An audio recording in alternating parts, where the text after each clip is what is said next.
Rain hammered the hospital windows like bullets as Sophia Mercer stumbled toward the exit, three cracked ribs screaming with every breath. She'd signed herself out against medical advice. No insurance, no money, no choice. But when she dialed home, the apartment sat silent.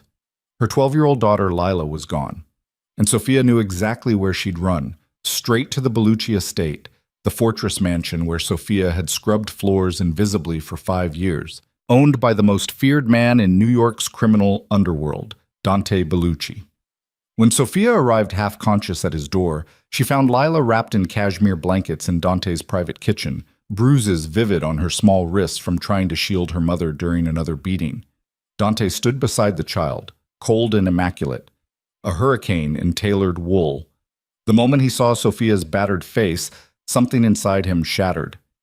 "You're under my protection now," he said quietly. "Both of you. Like that, hit the like button, drop your city in the comments so I can see how far this story travels, and stay until the end because what happens next will break you." Aki. The fluorescent lights in the hospital hallway made Sophia Mercer's vision swim. Every step sent jagged pain through her rib cage, sharp enough to steal breath. The nurse at the discharge desk had looked at her like she was insane when Sophia refused to stay overnight for observation. 3 cracked ribs. Severe bruising across her back and shoulders. Possible concussion. The doctor's voice had been flat, professional, careful not to ask the questions everyone already knew the answers to. "You really shouldn't leave," the nurse said again, holding the clipboard like a shield. "Not in your condition." Sophia signed the form anyway. Her hand shook so badly the signature looked like a child's scrawl. "I need to get home." "Is someone picking you up?" "Yes," Sophia lied. Outside, the rain hit her like a wall. Cold, relentless. The kind of October storm that turned Manhattan streets into rivers. Sophia didn't have an umbrella. Didn't have cab fare. Didn't have anything except the clothes she'd been wearing when Travis Kane had put his fist through her ribs 6 hours earlier. She walked 4 blocks to the nearest subway station, each breath a fresh lesson in agony. Commuters stared. A woman in a business suit looked away quickly, guilt flickering across her face. Nobody helped. Nobody ever did. The train ride home took 23 minutes. Sophia counted every second, her phone pressed against her ear, listening to the apartment landline ring and ring and ring into empty air. Lila should have answered by now. Lila always answered. Panic tasted like copper in Sophia's mouth. She tried Lila's cell phone next, the cheap prepaid she'd bought her daughter last Christmas. It went straight to voicemail. Dead battery or turned off. Either way, silence.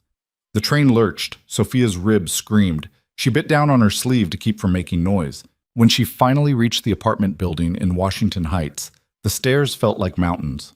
5th floor walk-up, no elevator.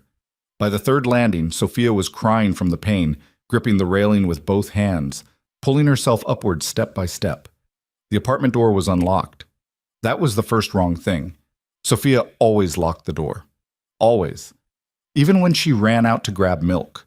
Even when Travis was passed out drunk on the couch. Especially then. She pushed inside. Lila? Empty living room. Blankets still tangled on the couch where Sophia had been sleeping for the past 6 months, ever since she'd stopped sharing a bed with a man whose hands had turned into weapons. The kitchen was dark. Lila's bedroom door stood open. The bed was made. Lila never made her bed. Sophia's phone was still in her hand. She dialed Lila's number again, and this time she heard it, faint, muffled, coming from inside the closet. Sophia yanked the door open and found Lila's cell phone on the floor, screen cracked, battery dead. Beside it was a note written in Lila's careful handwriting on a torn piece of notebook paper. "Mom, I went to Mr. Bellucci's house. I'm sorry. I had to. Love you." Sophia's legs gave out. She sat down hard on the edge of the bed, the note trembling in her hands, and for a moment the pain in her ribs was nothing compared to the terror clawing through her chest. The Bellucci estate. Dante Bellucci. Sophia had worked at that mansion for 5 years. Housekeeper. Invisible. The kind of employee who scrubbed toilets and polished silver and never made eye contact with the man who owned the place. She'd needed the job desperately after her late husband died, leaving her with a mountain of medical debt and a 6-year-old daughter to raise alone. The Bellucci household paid well, paid in cash, didn't ask questions. Everyone in the neighborhood knew what Dante Bellucci was. Crime lord, kingpin, the man who controlled half the underground economy in New York through fear and calculated brutality. People whispered his name like a curse, crossed the street when his motorcade passed. Sophia had seen enough during her years working in that house to know the whispers were true. And now her 12-year-old daughter had run straight to him. Sophia forced herself to stand. She had to move, had to think. The Bellucci estate was in Greenwich, Connecticut, an hour north by train, maybe more in this weather. She didn't have a car, didn't have cab money, didn't have... Her phone rang. Unknown number. Sophia answered, hand shaking. Hello? Ms. Mercer. The voice was male, calm, with the faint trace of an Italian accent. Not Dante, one of his men. Marco, maybe. The head of security. Your daughter is here. She's safe. Sophia's knees buckled again. She caught herself against the dresser. Is she hurt? No, but you need to come get her. I'm coming now. I don't have a car. A car is already waiting downstairs. The line went dead. Sophia looked out the window. 5 stories down, idling at the curb in the rain, was a black Mercedes sedan with tinted windows. The kind of car that cost more than Sophia had earned in her entire life. She grabbed her coat and ran. The driver didn't speak, didn't look at her, just opened the rear door, waited for Sophia to collapse into the leather seat, and pulled smoothly into traffic. The interior smelled like expensive cologne and something darker, gun oil, maybe. Sophia tried not to think about it. The drive took 53 minutes. Sophia watched the city lights blur past, her phone clutched in both hands, her ribs throbbing with every pothole. The driver took back roads through Westchester, avoiding highways, moving fast but careful. Professional. When they finally turned onto the private road leading to the Bellucci estate, Sophia felt her stomach twist. She'd walked this driveway 100 times, always through the service entrance, always before dawn. She'd never come through the front gates. The gates were massive, wrought iron, 12 feet tall, topped with security cameras. They opened silently as the Mercedes approached. Beyond them, the driveway curved through manicured gardens toward a mansion that looked like it belonged in a European postcard. Stone facade, marble columns, windows glowing warm against the rain. The car stopped at the front entrance. The driver got out, opened Sophia's door, and waited. Sophia climbed out, her body screaming in protest. The rain had slowed to a drizzle, cold and misty. The front door of the mansion opened before she could knock. Marco stood in the doorway. 60, gray-haired, built like a boxer who'd never stopped training. He looked Sophia up and down, his expression carefully neutral. Ms. Mercer. Where's my daughter? Kitchen. Follow me. The inside of the mansion was exactly as Sophia remembered. Polished marble floors, oil paintings in gilded frames, the kind of wealth that didn't need to announce itself. But walking through the front hall as a guest instead of an employee felt wrong, disorienting, like trespassing. Marco led her through a side corridor toward the private wing of the house. Sophia had cleaned these rooms 1,000 times, but never when anyone was home. The kitchen was at the end of the hall, a massive chef's space with restaurant-grade appliances and a breakfast nook overlooking the gardens. Lila was sitting at the nook table, wrapped in a cashmere blanket that probably cost more than Sophia's rent. Her dark hair was damp, her face pale, her eyes red from crying. When she saw Sophia, she started to stand, then froze. Because Dante Bellucci was standing beside her. Sophia's breath caught. She'd seen Dante countless times over the years, always from a distance, always in passing. He was the kind of man you noticed without meaning to. Tall, broad-shouldered, with the kind of face that belonged on Roman statues. Dark hair going silver at the temples, sharp cheekbones, eyes the color of winter storms. But she'd never been this close to him before. Never been in the same room when he was actually looking at her. And the way he was looking at her now made Sophia's pulse stutter. His gaze moved over her face, her bruised jaw, the way she was holding her ribs, and something in his expression shifted, hardened. The temperature in the room seemed to drop 10 degrees. Miss Mercer, Dante said quietly. His voice was smooth, controlled, but there was steel underneath. Sit down before you fall down. Sophia didn't move. I need to take my daughter home. You need medical attention. I already went to the hospital. And they let you leave like this? Dante's eyes narrowed. Someone should be fired. I signed myself out. Sophia's voice cracked. She hated how weak she sounded. I just need to get Lila and go. Dante didn't respond. He looked at Marco instead. Get Dr. Reeves. Sir, now. Marco left without another word. Sophia tried again. Mr. Bellucci, I appreciate... Sit down. It wasn't a request. Dante pulled out a chair at the table, his movements precise, controlled. Waiting. Sophia sat. Her legs gave her no choice. Lila immediately grabbed her hand. Mom, I'm sorry. I'm so sorry. It's okay, baby. Sophia squeezed Lila's fingers, trying to keep her voice steady. It's okay. You're not in trouble. I didn't know what else to do. Lila's words came out in a rush, tears streaming down her face. Travis came home and he was so angry, and you weren't answering your phone, and I heard him breaking things, and I got scared, and I remembered you said Mr. Bellucci's house was safe, and... Breathe, Sophia whispered. Just breathe. But she was looking at Lila's wrists as she said it, at the bruises there, dark purple, finger-shaped. Sophia's vision went white at the edges. He grabbed you. Lila nodded, crying harder. I tried to stop him from hurting you. I tried to pull him off, and he threw me against the wall and told me to get out, and I ran and I didn't know where else to go. Sophia couldn't breathe, couldn't think. The pain in her ribs was nothing compared to the rage tearing through her chest. Where is he now? Dante's voice cut through the air like a blade. Sophia looked up. Dante was staring at Lila's bruises, his jaw tight, his hands resting flat on the table like he was physically restraining himself from moving. I don't know, Sophia said. Probably passed out at the apartment. Name. What? His full name. Sophia hesitated. Every instinct screamed at her to lie, to deflect, to protect Travis the way she'd been protecting him for months, making excuses, hiding bruises, pretending everything was fine. But Lila was still crying, still holding her wrist like it hurt. Travis Kane, Sophia said. Dante pulled out his phone and stepped away from the table. He made a call, brief, clipped, too quiet for Sophia to hear. When he returned, his expression was unreadable. Dr. Reeves will be here in 10 minutes, Dante said. She'll examine both of you. That's not necessary. It wasn't a question. Sophia opened her mouth to argue, but Dante's gaze pinned her in place. Not cruel, not threatening, just absolute. You worked for me for 5 years, Dante said quietly. You were loyal, discreet. You never asked for anything. So I'm going to do something for you now, and you're not going to fight me on it.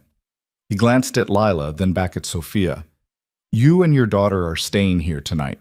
Tomorrow we'll talk about what happens next. But right now, you're going to let the doctor check your ribs, you're going to eat something, and you're going to sleep somewhere safe. I can't just... Yes, Dante said. You can. Sophia didn't have the strength to argue. Didn't have the strength for anything except sitting in that chair, holding Lila's hand, trying not to fall apart completely. Dr. Reeves arrived 12 minutes later.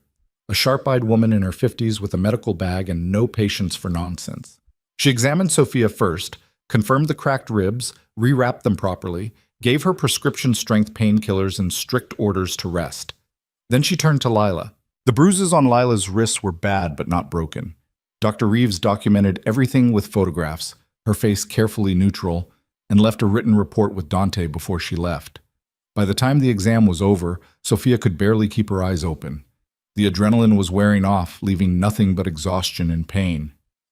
Marco appeared again. Guest rooms are ready, sir. Dante nodded. He looked at Sophia. Can you walk? Yes. She couldn't. Not really.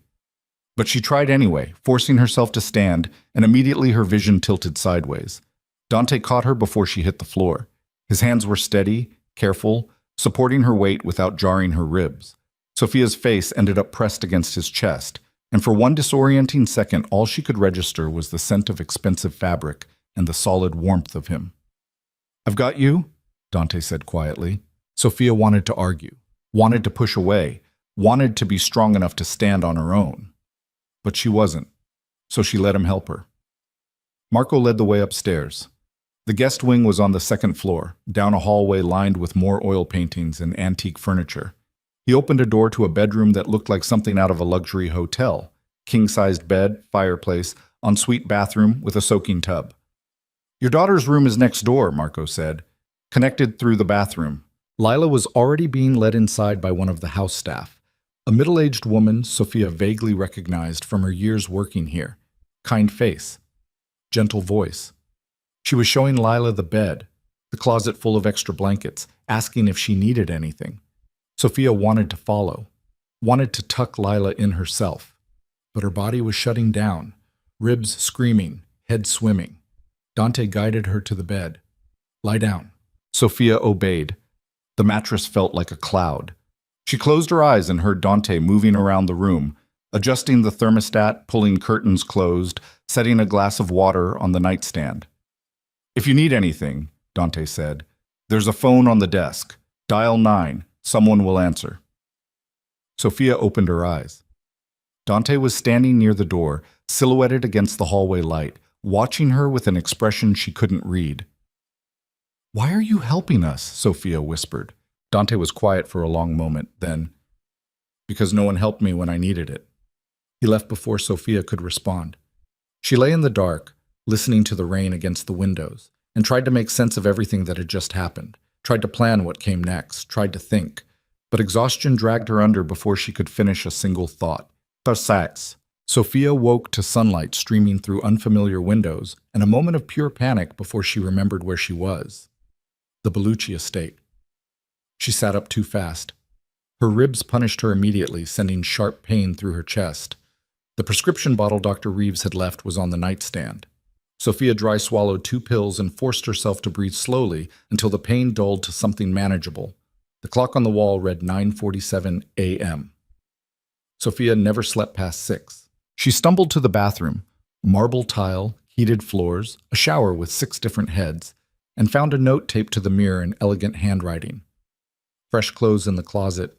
Breakfast downstairs whenever you're ready." Marco's handwriting, probably. Sophia opened the closet. Inside were women's clothes in her exact size, jeans, sweaters, undergarments still in packaging. Someone had gone shopping. Sometime between last night and this morning, someone had driven to a store and bought her an entire wardrobe. She wanted to be angry about it, wanted to feel insulted. Instead, she just felt tired. She showered carefully, avoiding her ribs, and dressed in jeans and a soft gray sweater that probably cost more than her weekly paycheck. Then she checked on Lila. The connecting bathroom door was unlocked. Sophia pushed it open and found Lila's room empty, the bed neatly made. Panic spiked again, irrational, immediate, before Sophia heard voices downstairs. Lila's voice, laughing. Sophia followed the sound. The kitchen smelled like fresh bread and coffee. Lila was sitting at the breakfast nook again, wearing new clothes too, purple hoodie, clean jeans, and talking animatedly with an older man in a chef's coat. He was showing her how to braid dough, his hands patient, his accent thick and Italian. "Like this, Piccola," the chef was saying. 3 strands, over and under, see?"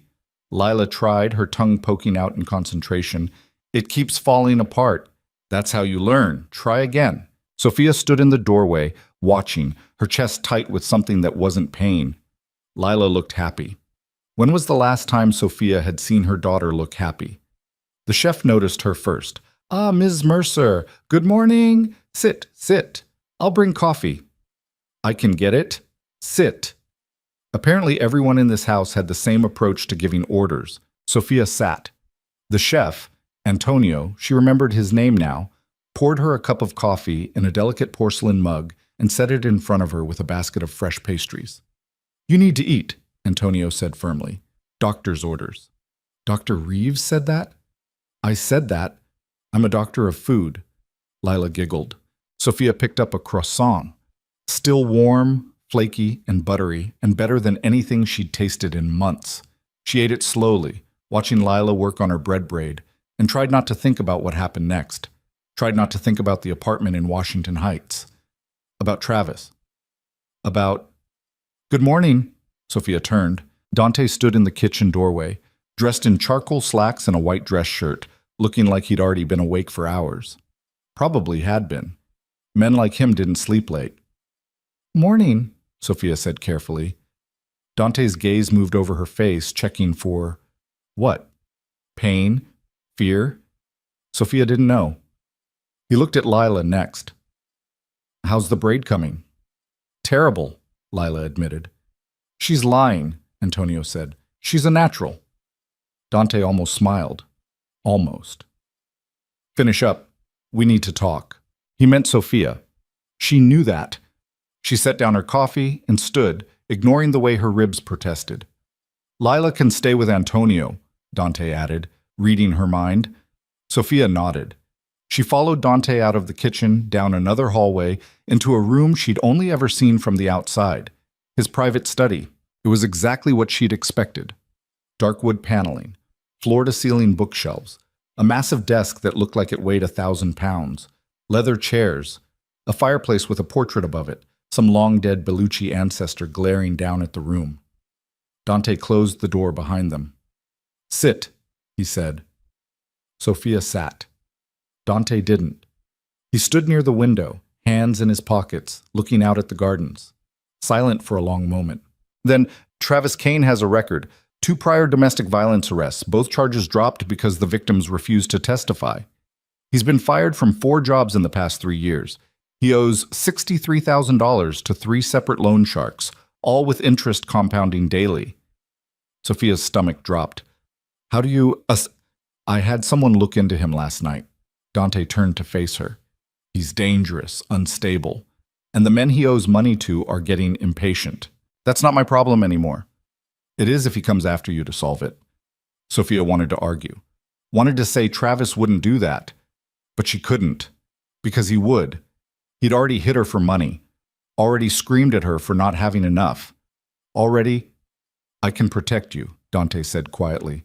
I don't need protection. Your daughter's bruises say otherwise. Sophia flinched. Dante crossed the room and crouched in front of her chair so they were eye level. Up close, his eyes were gray-green, sharp and unrelenting. Listen to me, Dante said. You can go back to that apartment and hope Travis doesn't kill you the next time he gets drunk. Or you can stay here until we figure out a permanent solution. I can't just... Yes, you can. Dante's voice was firm. You worked for me for 5 years. You were loyal, discreet. You never asked for anything. Let me return the favor. This isn't a favor, Sophia said. This is... what? Sophia didn't know how to finish that sentence. Didn't know what this was. Charity? Pity? Something worse? Dante stood, putting distance between them again. I'm not a good man, Miss Mercer. I've done things that would make you run screaming if you knew the details. But I don't hurt women, I don't hurt children, and I don't let other men do it either. So what happens now? Now you and Lila stay here while I handle Travis Kane. Handle him how? Dante smiled, and it wasn't kind. You don't want to know. Sophia should have been terrified, should have grabbed Lila and run, but instead she heard herself saying, make sure he can never hurt us again. The words came out before she could stop them, raw, desperate. Dante's expression shifted. Something flickered in his eyes, recognition, maybe, understanding. Done, he said, just like that. One word. And Sophia knew with absolute certainty that Travis Kane's life had just ended. Not literally, probably, but close enough. Dante walked to his desk and picked up a phone. He made a call, brief, coded, impossible to follow. When he hung up, he looked at Sophia again. You'll have a security detail. Marco will coordinate. You and Lila can move freely around the estate, but don't leave the grounds without letting someone know. For how long? As long as it takes. Sophia wanted to ask more questions, wanted to demand details, but exhaustion was creeping back in, and her ribs hurt. And Lila was safe in the kitchen braiding bread dough, and for the first time in months, Sophia could breathe without waiting for the next disaster. Okay, she whispered. Dante nodded. Go rest. We'll talk more later. Sophia stood and walked to the door. She paused with her hand on the handle. Mr. Bellucci? Dante. Sophia blinked. What? Call me Dante. You're not my employee anymore. Something in Sophia's chest cracked open. She didn't know what to do with that. Didn't know what to do with any of this. Thank you, she said finally. Dante looked at her for a long moment, then, don't thank me yet. Pike in. 3 days passed. Sophia and Lila settled into the estate like ghosts learning to haunt new rooms. The staff treated them with careful politeness. Not quite family, not quite guests, something in between. Marco checked on them twice a day. Dr. Reeves returned to re-examine Sophia's ribs. Antonio kept feeding Lila in the kitchen, teaching her to make pasta from scratch, bread, sauces, everything. And Dante watched from a distance. Sophia felt his presence even when she couldn't see him, felt his gaze tracking her across rooms, felt the weight of his attention like a physical thing. It should have been uncomfortable. It wasn't. On the 4th day, Sophia woke to voices in the hallway. She crept to the door and listened. Completely clean, Marco was saying. No debt, no record, no connection to you whatsoever. Good, Dante's voice. And the travel arrangements? Confirmed. One-way ticket to Seattle. Job lined up. Apartment deposit paid. He leaves tomorrow. Make sure he understands the terms. He does. He signed everything. Silence. Then Dante again. If he comes back, he won't. More silence. Sophia opened the door. Both men turned. Marco's expression went carefully blank. Dante just looked at her, unreadable. It's done? Sophia asked. Yes. He's leaving New York? Permanently. Sophia should have asked how. Should have demanded details. Should have cared that Dante had clearly used threats and money, and who knows what else to make a man disappear. But all she felt was relief so overwhelming it made her knees weak. Thank you, she whispered. Dante's jaw tightened. Don't. Thank you. He stared at her. Then, quietly, You're welcome. Marco cleared his throat. I'll go check the perimeter. He left quickly. Sophia and Dante stood alone in the hallway, the morning light slanting through tall windows, the house silent around them. What happens now? Sophia asked. That depends on you. On me? You're safe. Travis is gone. You can go back to your life. Dante paused. Or you can stay. Sophia's heart stuttered. Stay? Here, until you figure out what you want to do next. I'll help you find a new apartment, a better job, whatever you need. Why? Because I can. It wasn't an answer, not really, but the way Dante was looking at her, steady, patient, like he had all the time in the world, made Sophia think maybe it was the only answer that mattered. I'll think about it, she said. Dante nodded. Then he walked past her, close enough that Sophia caught the scent of his cologne, and disappeared down the stairs. Sophia stood in the hallway for a long time, staring at nothing, trying to understand what she was feeling, trying to understand why the idea of leaving this place felt impossible now. That night, Sophia found Dante in his study. She knocked, waited, heard his voice, "Come in," and pushed the door open. Dante was at his desk, surrounded by paperwork, a glass of whiskey at his elbow. He looked up when Sophia entered, surprise flickering across his face before he controlled it. Ms. Mercer. Sophia. Dante's mouth curved.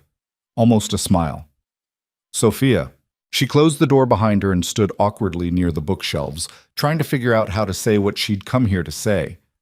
I want to stay, Sophia said finally. For a while, if that's still okay. It is. But I want to work. I can't just... I need to do something. I'll go crazy sitting around. Dante leaned back in his chair. What do you want to do? I don't know. Something useful. You have a college degree? Sophia blinked. How do you know that? I read your employment file when I hired you 5 years ago. Oh, Sophia had forgotten about that. English literature, fat lot of good it did me. You could teach. I don't have a teaching license. You could get one. Sophia laughed, bitter. With what money? Dante's expression didn't change. I'll pay for it. Sophia's breath caught. What? You want to work? Fine. Enroll in a certification program. I'll cover tuition. When you're licensed, I'll help you find a position. Until then, you can help Antonio in the kitchen if you want something to do with your hands. Sophia stared at him. Why would you do that? Because you're smart. Because you're wasted scrubbing floors. Because... Dante stopped. Something shifted in his expression. Because I want to. The air in the room felt charged. Electric. Sophia should have left, should have said thank you and walked away before this became something she couldn't control.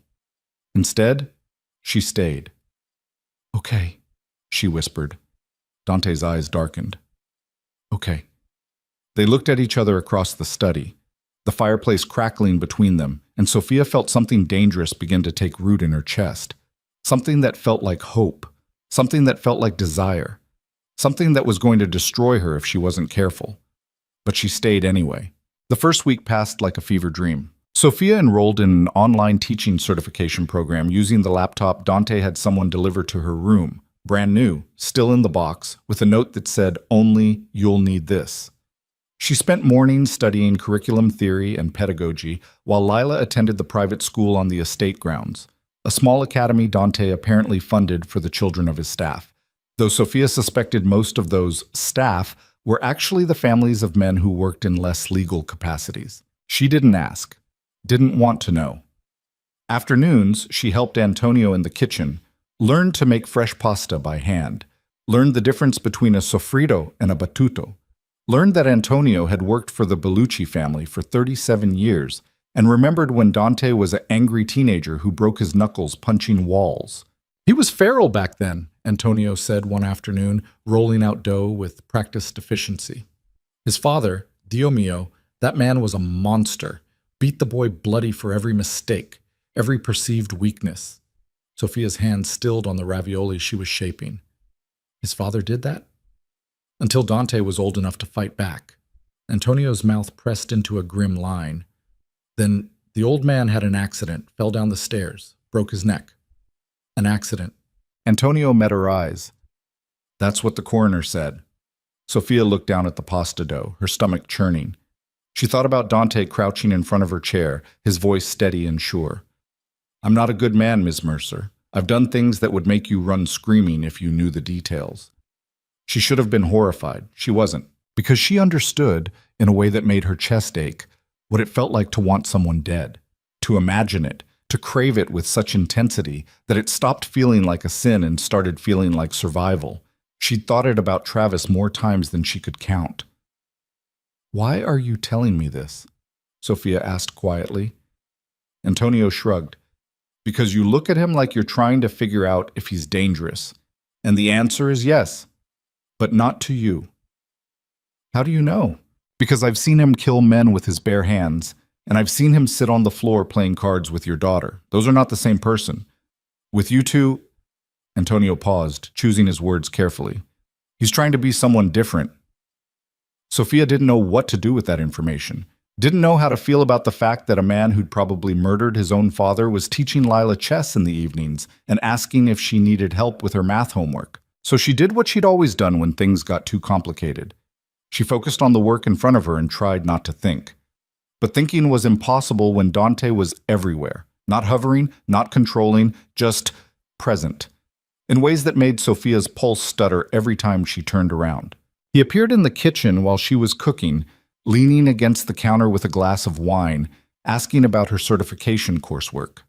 He sat across from her in the library while she studied, reading his own books in silence, the only sound the crackling fireplace and turning pages.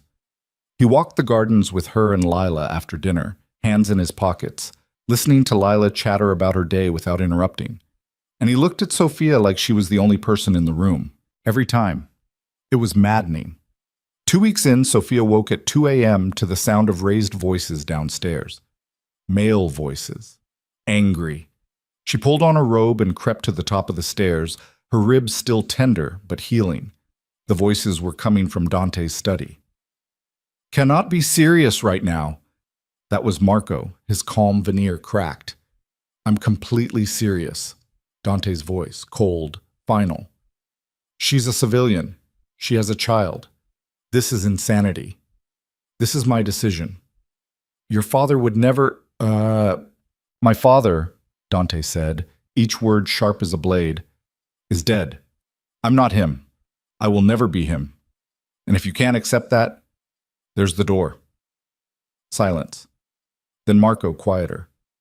"What are you doing, Dante?" "What I should have done years ago. Getting out." "Getting out?" Marco's laugh was harsh. You think it's that simple. You think you can just walk away from this life because you found some woman and her kid and suddenly grew a conscience. Watch your mouth. You know what the families will think? What Castellano will think. They'll see weakness. They'll come for you. Let them try. And what about her? What about the girl? You think they won't use them against you? Another long silence. Sophia's heart hammered against her ribs. Then Dante, so quiet Sophia almost didn't hear. That's why I need to move faster, clean up the dirty money, transition everything legitimate before anyone realizes what I'm doing. That'll take years. Then I'd better start now. Footsteps. Marco walking toward the door. Sophia pressed herself against the wall, but Marco didn't come upstairs. He went the other direction, toward the back of the house, muttering in Italian. Sophia stood in the dark hallway, her mind racing. Dante was trying to leave. Leave the violence. Leave the criminal empire. Leave everything he'd built. Because of her. Because of Lila. The realization hit her like cold water. Terrifying and thrilling and completely impossible. She should have gone back to bed. Should have pretended she hadn't heard anything. Instead, she walked downstairs and knocked on the study door. Come in. Dante was still at his desk, tie loosened, sleeves rolled up, looking exhausted in a way Sophia had never seen before. When he saw her, something in his expression shifted. Surprise, then something darker. You should be asleep, he said. I heard voices. Dante's jaw tightened. How much did you hear? Enough. He stood, poured himself a drink from the bar cart near the window. Didn't offer her one. Just drank in silence, staring out at the dark gardens. You're leaving, Sophia said. Not a question. Trying to. Because of us. Because of a lot of things. Dante turned to face her. But yes, you're part of it. That's insane. Probably. You can't just... People don't change like that, not overnight. I'm not changing overnight. I've been thinking about this for years. You just gave me a reason to finally do it. Sophia's hands were shaking. She clasped them together, trying to steady herself. What if it doesn't work? What if Marco's right, and people come after you? Then I'll handle it. That's not an answer. It's the only one I have. Dante set his glass down and crossed the room until he was standing directly in front of her, close enough that Sophia could feel the heat radiating off him. I know what I am, Sophia. I know what I've done. I'm not asking for forgiveness. I'm not pretending to be something I'm not. But I also know that if I keep living this life, I'll end up like my father, dead or alone or both. And I don't want that anymore. What do you want? The question hung between them. Dante's gaze dropped to her mouth, then back to her eyes. You really want to know? Sophia couldn't breathe, couldn't move. Yes. You. His voice was rough, raw. I want you, and Lila, and a life where I don't have to check my car for bombs every morning, where I can sleep without a gun under my pillow, where I can... He stopped, swallowed hard. Where I can be someone worth knowing. Sophia's heart was trying to claw out of her chest. Dante, I know it's selfish. I know I have no right to want that. You've been through hell already. The last thing you need is... Sophia kissed him. She didn't think about it, didn't plan it, just grabbed his shirt and pulled him down and pressed her mouth to his before she could talk herself out of it. For a second, Dante froze. Then he kissed her back. It wasn't gentle, wasn't soft.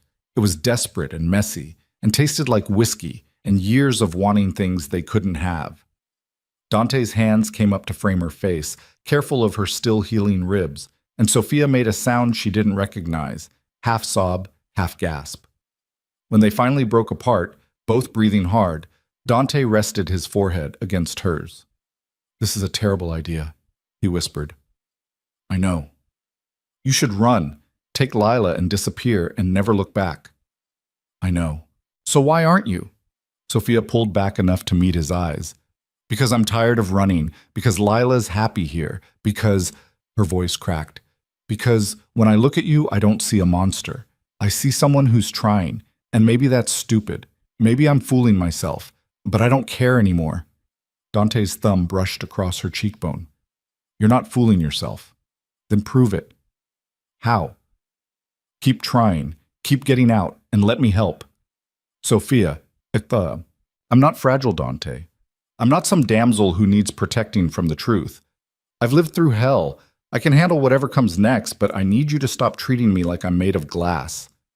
Dante stared at her for a long moment. Then quietly, okay. Okay? I'll stop protecting you from the truth, but you have to promise me something. What? If it gets too dangerous, if staying here puts you or Lila at risk, you leave. No arguments, no hesitation. You take her and go. Sophia wanted to argue, wanted to say she'd never leave, but the look in Dante's eyes stopped her. Okay, she whispered. Dante kissed her again, slower this time, and Sophia let herself sink into it. Let herself feel the warmth of his hands and the solid weight of him and the impossible hope blooming in her chest. When they finally pulled apart, Dante's expression was softer, almost vulnerable. Go back to bed, he said. Before I do something we'll both regret. Sophia smiled despite herself. Like what? Like ask you to stay. Would that be so bad? Yes, because you'd say yes, and then neither of us would sleep. Heat flooded Sophia's face. She stepped back, suddenly aware of how thin her nightgown was, how close they were standing, how easy it would be to... Good night, Dante, she said quickly. Good night, Sophia. She left before she could change her mind, but she felt his gaze on her back all the way to the stairs. The next 3 weeks were a study in controlled chaos. Dante began systematically dismantling the violent parts of his empire, selling off territory, renegotiating deals, redirecting money into legitimate businesses, construction, real estate, import-export companies that actually imported and exported legal goods. Sophia watched it happen from the edges, learning the shape of his world through overheard phone calls and late-night meetings with lawyers and accountants. She didn't understand all of it, didn't need to. But she understood enough to know that what Dante was attempting was dangerous. Men who left the criminal underworld rarely left breathing. Marco grew increasingly tense. Other members of Dante's inner circle, men Sophia vaguely recognized from her years working here, started showing up for hushed conversations that ended with slammed doors and raised voices. But Dante didn't back down. And slowly, impossibly, it started working. Territories were sold. Debts were paid. Agreements were reached. Dante's name stopped being synonymous with violence and started being associated with construction contracts and urban development projects. The transformation was surreal, and through it all, Sophia and Dante circled each other like planets caught in gravity. Never quite colliding, never quite pulling apart. They talked for hours in the study. About books, about music, about the future. Dante told her about growing up in his father's shadow, learning to survive through brutality because kindness was punished as weakness. Sophia told him about losing her husband to cancer, about the crushing weight of medical debt, about meeting Travis during her most desperate moment and mistaking his attention for love. I thought he was saving me, Sophia admitted one night, curled in the leather chair across from Dante's desk, while rain hammered the windows. I was so alone, so scared, and he seemed stable, safe. When did you realize he wasn't? The first time he hit me, I told myself it was an accident. The second time, I told myself he was stressed. By the third time, I'd stopped making excuses. Sophia's voice broke. I didn't know how to leave. I had no money, no family, nowhere to go. And Lila, I couldn't put her through more instability. She'd already lost her father. I thought staying was the lesser evil. Dante's expression was unreadable. And now? Now I know there's no such thing as a lesser evil when it comes to violence. There's only survival. And sometimes survival means burning everything down and starting over. Is that what you're doing? Starting over? Sophia met his eyes. I'm trying. So am I. The air between them felt electric. Dante, don't. His voice was rough. Don't say whatever you're about to say. Not yet. Not until I'm sure I can keep you safe. I don't need... Yes, you do. And so does Lila. And I can't... Dante stood abruptly, pacing to the window. There are still people who want me dead, Sophia. Rivals who see my transition as weakness. Men who think they can take what I built because I'm trying to legitimize it. Until I know they're handled, I can't... We can't. I understand, Sophia said quietly. But she didn't. Not really. Because every night she went to bed alone in the guest room, she felt the absence of him like a physical ache. Every morning she woke up thinking about his hands and his mouth and the way he looked at her like she was something precious. It was torture. But she waited. Because Dante was right. Lila's safety mattered more than anything else. Even this. Hachette. 4 weeks after arriving at the estate, Sophia was helping Lila with a science project at the kitchen table when Marco appeared in the doorway. His expression made Sophia's stomach drop. "Where's Dante?" Marco asked. "Meeting with his lawyers in the city. Why?" Marco's jaw tightened. "We have a problem." "What kind of problem?" "The kind where you and Lila need to pack a bag. Now." Sophia stood so fast her chair scraped against the floor. "What happened?" "Castellano's son is dead. Overdose. And Castellano thinks Dante had something to do with it." The name Castellano hit Sophia like a slap. She'd heard it before, muttered in hallways, whispered in tense phone calls. One of the old families. One of the ones Dante had been trying to distance himself from. "Did he?" Sophia asked. Marco's expression didn't change. "Does it matter? Castellano's looking for blood, and until we sort this out, you two are targets." "Mom?" Lila's voice was small, scared. Sophia forced herself to breathe, to think. "Where are we going?" "Safe house upstate. Dante's already on his way back. We move in 10 minutes. 10 minutes? Now, Sophia." She grabbed Lila's hand and ran. They packed frantically. Clothes, toiletries, Lila's schoolwork. Marco waited in the hallway, phone pressed to his ear, speaking rapid Italian. Other men appeared. Guards Sophia recognized, all armed, all grim-faced. By the time they made it downstairs, 3 black SUVs were idling in the circular driveway. "Middle car," Marco said. "Stay low. Don't stop for anything." Sophia climbed in, pulling Lila close. The driver didn't speak, just pulled out fast, tires spitting gravel, while the other 2 vehicles flanked them like a protective wall. Lila was shaking. "What's happening?" "It's okay, baby. We're just being careful." "Is someone trying to hurt us?" Sophia couldn't lie. Not about this. "Maybe. But Mr. Bellucci's people won't let that happen." "Where is he?" "Coming to meet us." "Promise?" Sophia kissed her daughter's forehead. "Promise." The drive took 90 minutes, north through Westchester, then deeper into the woods until they reached a house that looked like a hunting lodge. Isolated, surrounded by trees, with enough security cameras to film a movie. Marco ushered them inside. The place was furnished but sterile. No personality. Just a place to hide. "Stay away from windows," Marco instructed. "Don't go outside. Dante will be here within the hour." Then he left, taking half the guards with him. Sophia locked the door and checked every room, making sure they were truly alone. Then she sat Lila down on the couch and tried to explain what was happening without terrifying her completely. It didn't work. Lila cried, asked if they were going to die, asked if this was like before, when Travis used to hurt them. "No," Sophia said firmly. "This is different. Dante won't let anything happen to us." "How do you know?" "Because I trust him." And she did. Completely. Irrationally. In a way that should have scared her, but instead felt like the first solid ground she'd stood on in years. Dante arrived 73 minutes later. Sophia heard the vehicles pull up, heard Marco's voice barking orders, and then the door opened and Dante walked in looking like he'd aged a decade in the past 2 hours.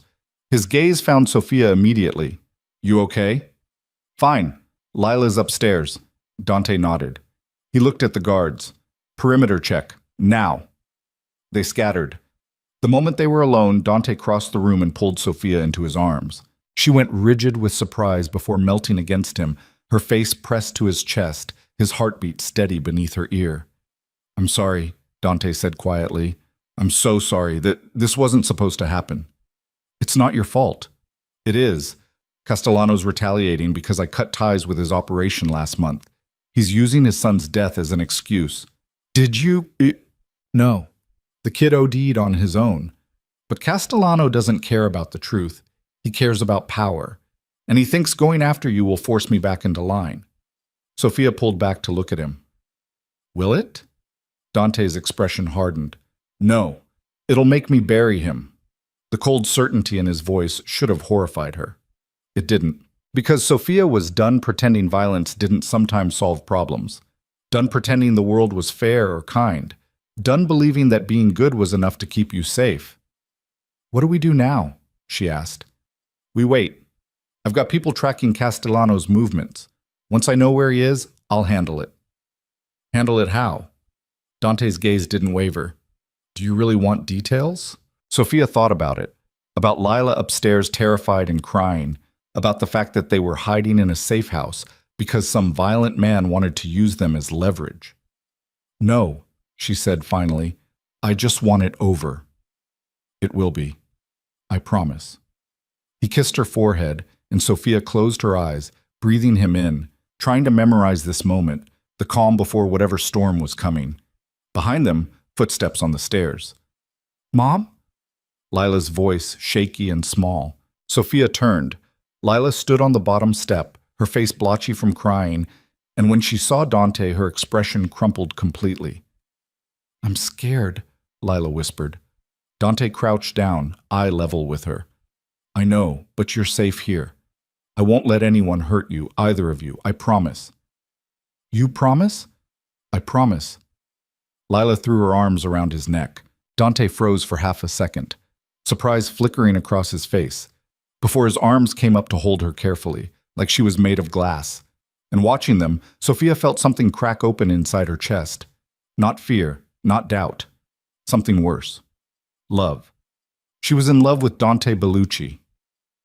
The realization hit her like a freight train. She was in love with the man who'd killed people, who still might kill people, who was trying to become something better, but might fail, who was dangerous and broken and entirely wrong for her in every measurable way.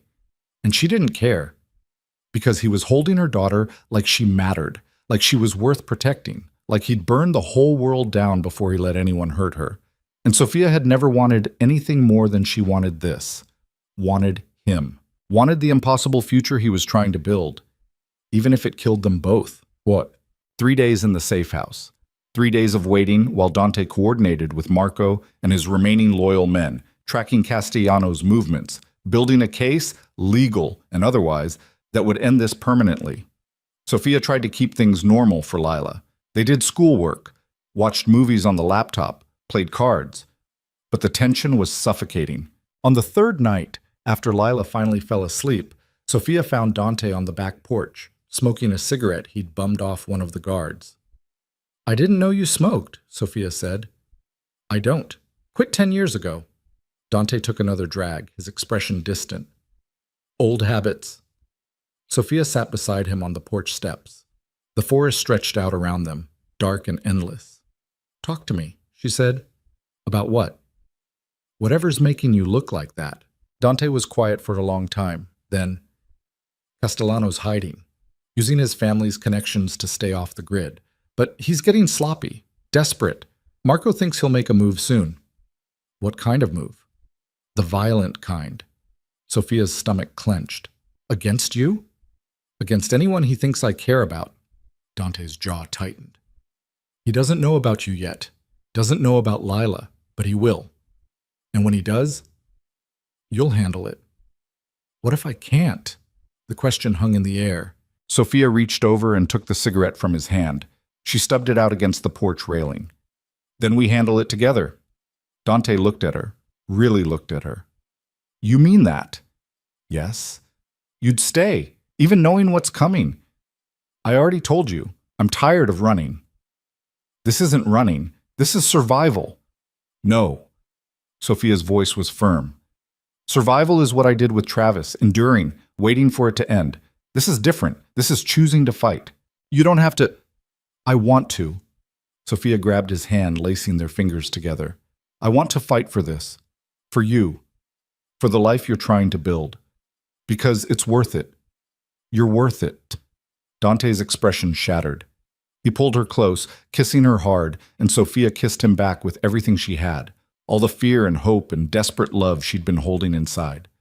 When they broke apart, both breathing hard, Dante rested his forehead against hers. "I love you," he said roughly. "I know I shouldn't. I know it's too fast and too dangerous and completely insane. But I do. I love you." Sophia's heart was trying to punch through her ribs. I love you too, Sophia. I do. And I'm not taking it back, so you're stuck with me. Dante laughed, raw and surprised and utterly devastating.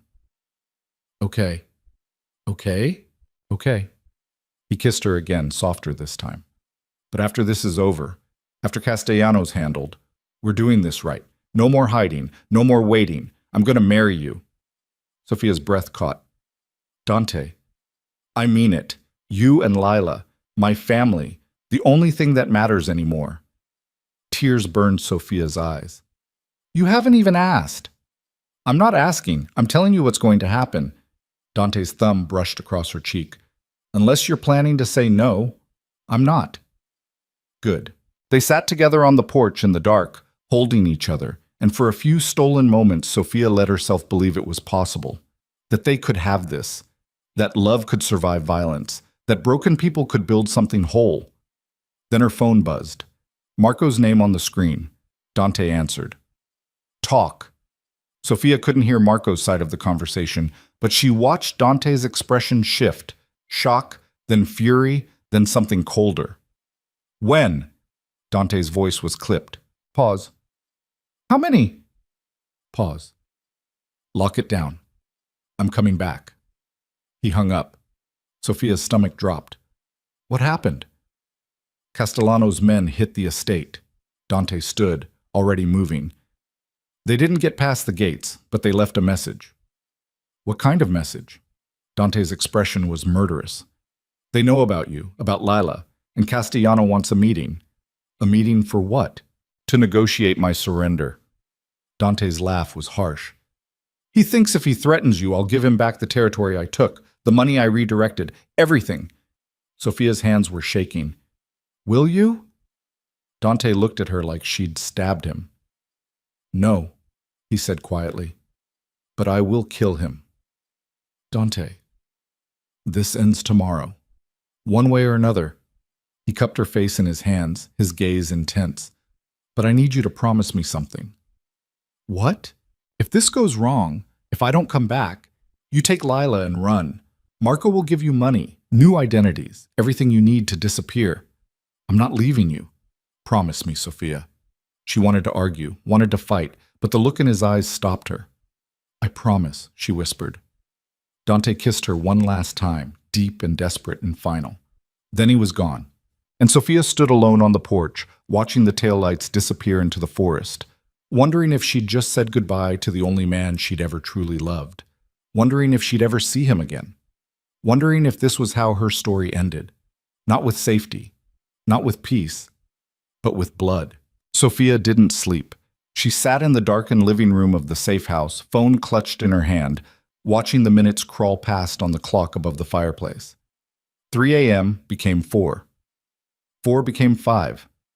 The guards rotated shifts outside, their footsteps crunching on gravel, their radios crackling with static and coded phrases Sophia didn't understand. Lila slept upstairs, finally exhausted from crying herself into unconsciousness around midnight. Sophia had held her until the trembling stopped, whispering promises she wasn't sure she could keep, promises that everything would be okay, that Dante would come back, that they were safe. Lies felt easier than the truth. At 5:47 a.m., headlights cut through the windows. Sophia was on her feet instantly, heart hammering. She moved to the window, staying to the side like Marco had taught her, and watched 3 black SUVs pull into the driveway. The middle vehicle's door opened. Dante stepped out. Relief hit Sophia so hard her knees buckled. She grabbed the door frame to stay upright, watching as Dante spoke briefly with Marco, his expression unreadable even from a distance. He looked exhausted. His shirt was wrinkled, tie gone, and there was something dark on his sleeve that might have been blood. But he was alive. Sophia yanked the door open before she could stop herself. Dante's gaze snapped to her immediately. Something in his expression softened, just for a second, before he was moving, crossing the driveway in long strides. And then his hands were on her face, and he was kissing her like he'd thought he'd never get the chance again. Sophia kissed him back desperately, tasting exhaustion and fury and something metallic that made her stomach turn. When they broke apart, both breathing hard, Dante rested his forehead against hers. "It's done," he said roughly. "Castellano?" "Dead. His entire operation dismantled. The families have been notified. There won't be retaliation." Sophia pulled back to look at him. "You're sure?" "I'm sure." Dante's jaw tightened. "I made it very clear what happens to anyone who threatens you or Lila. Very clear." The cold certainty in his voice should have scared her. It didn't. "Come inside," Sophia whispered. "You look like you're about to fall over." Dante nodded. He let her lead him into the house, past the guards who averted their eyes respectfully, into the kitchen where Sophia poured him a glass of water and watched him drink it like a man dying of thirst. "When's the last time you slept?" she asked. "What day is it?" "Dante." "I'm fine." "You're not." Sophia crossed her arms. "Sit down before you pass out." For a moment she thought he'd argue. Then he pulled out a chair and sat heavily, elbows on the table, head in his hands. Sophia moved behind him and placed her hands on his shoulders. She could feel the tension coiled in every muscle, tight as piano wire. Slowly, carefully, she started kneading the knots, working her thumbs into the rigid muscles of his neck. Dante made a sound that was almost a groan. "You're trying to kill me," he muttered. "I'm trying to help you relax." "Same thing." Despite everything, Sophia smiled. She kept working, feeling the tension gradually ease under her hands, and after a few minutes, Dante's breathing deepened, steadied. "Tell me what happened," Sophia said quietly. "You don't want to know." "Yes, I do." Dante was silent for a long moment. Then, "Castellano was hiding in a warehouse in Red Hook. We cornered him there with 6 of his men. He tried to negotiate, said if I gave him back the territory and paid reparations for his son's death, he'd leave you alone." "What did you say?" "Nothing. I shot him in the head." Sophia's hands stilled. Dante continued, his voice flat and emotionless. "His men tried to retaliate. Marco's team handled it. By the time the police arrived, and they took their time arriving, the scene was clean, self-defense. Castellano had pulled a weapon. Witnesses confirmed it. Case closed. Witnesses you paid. Witnesses who value their lives." Sophia resumed the massage, processing this. Processing the fact that the man sitting in front of her had killed someone less than 3 hours ago and was now calmly describing it like a business transaction. She should have been horrified. She wasn't. "Do you regret it?" Sophia asked. "No." "Do you feel guilty?" "No." Dante turned to look at her, his expression serious. "He threatened my family. There's no coming back from that. Not in my world. Not in any world. I'm not your family yet." "Yes," Dante said quietly. "You are." Something in Sophia's chest cracked wide open. She leaned down and kissed the top of his head, breathing in the scent of him, smoke and cologne and something darker she didn't want to identify. "Go shower," she whispered. "I'll make coffee." Dante stood, catching her hand as he passed. "Thank you." "For what?" "For not running." He disappeared upstairs before Sophia could respond. She stood in the kitchen, listening to the water run, and tried to understand what she'd become. Who she'd become. A woman who didn't flinch when the man she loved admitted to murder. A woman who understood that sometimes violence was the only answer. A woman who'd stopped believing in fairy tales and started believing in survival. Maybe that made her a monster too. Or maybe it just made her human. They returned to the estate that afternoon. The damage from Castellano's attack was minimal. Bullet holes in the front gate, scorch marks on the driveway where someone had thrown a Molotov cocktail that didn't ignite properly. The security team was already repairing everything, working with grim efficiency. Inside, the house felt different, quieter, like it was holding its breath. Lila immediately disappeared into the kitchen to find Antonio, seeking comfort in the familiar routine of baking. Sophia let her go. Let her process this her own way. Marco appeared in the front hall, phone in hand, expression tight. "We need to talk." Dante nodded. He looked at Sophia. "Give us a minute?" "Of course." She went upstairs, but she didn't go far, just stood at the top of the landing, listening. "3 families are asking questions," Marco was saying. "They want to know why you went scorched earth on Castellano without consulting the council first." I don't answer to the council anymore? That's the problem. You can't just... Dante, you're making enemies, powerful ones. Let them come. You're not hearing me. Marco's voice rose. You think killing Castellano solved everything? You think this is over? You've destabilized the entire power structure. There are men who've been waiting for an excuse to take you down, and you just handed it to them. Then I'll handle them too. With what? You've been selling off assets, cutting ties, trying to go legitimate. You're bleeding resources, bleeding manpower. How long do you think you can hold out against a coordinated attack? Silence. Then Dante, quieter. As long as I have to. This is about her, isn't it? The housekeeper. Watch your mouth. She's made you weak. The temperature in the room dropped. Say that again, Dante said, his voice deadly calm. I dare you. Marco's next words were too quiet for Sophia to hear, but whatever he said made Dante laugh, harsh and bitter. You think I'm weak because I care about something other than money and territory? You think love is weakness? Then you're the one who doesn't understand. She makes me stronger. She makes me want to be someone worth surviving for. And if you can't see that, then you're blind. I see a man throwing away an empire for a woman he barely knows. I know her better than I've ever known anyone, and I'd burn this entire empire to ash before I let anything happen to her or her daughter. Footsteps. Marco walking away. The front door slamming. Sophia stood frozen at the top of the stairs, her heart in her throat. Dante appeared at the bottom, looking up at her with an expression she couldn't read. How much did you hear? He asked. Enough. And? Sophia descended the stairs slowly. And Marco's right. I am making you weak. No, I am.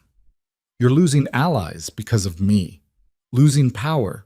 Making enemies. Sophia reached the bottom step, eye level with him now. Maybe I should take Lila and go.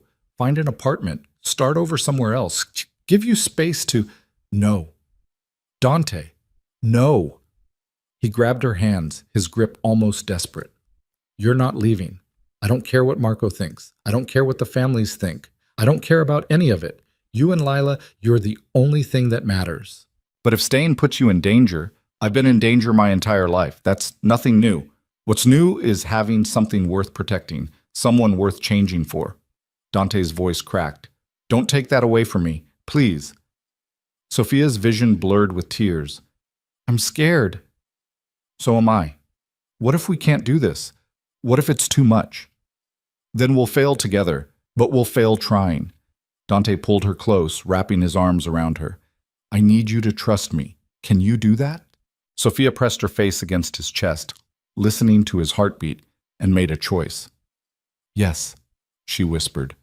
Then we keep going, one day at a time, until we make it work or die trying. It should have sounded dramatic, melodramatic even. Instead, it just sounded true. The next 2 weeks were deceptively peaceful. Dante continued transitioning his operations, selling the last of his illegal holdings, pouring everything into legitimate businesses. The construction company expanded. The real estate portfolio grew. On paper, Dante Bellucci was becoming a respectable businessman.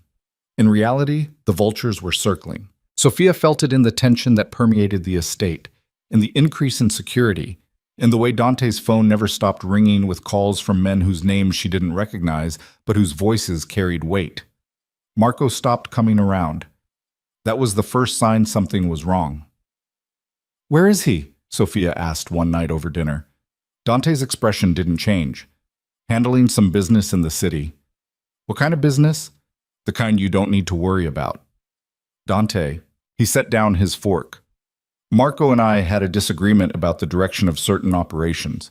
He's taking some time to cool off. A disagreement about what? About you. Sophia's stomach dropped. What did he say? It doesn't matter what he said. What matters is that he's wrong. Tell me anyway.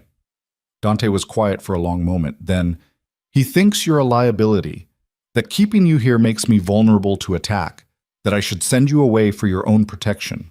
And what do you think? I think he can go to hell. Despite everything, Sophia almost smiled. Very diplomatic.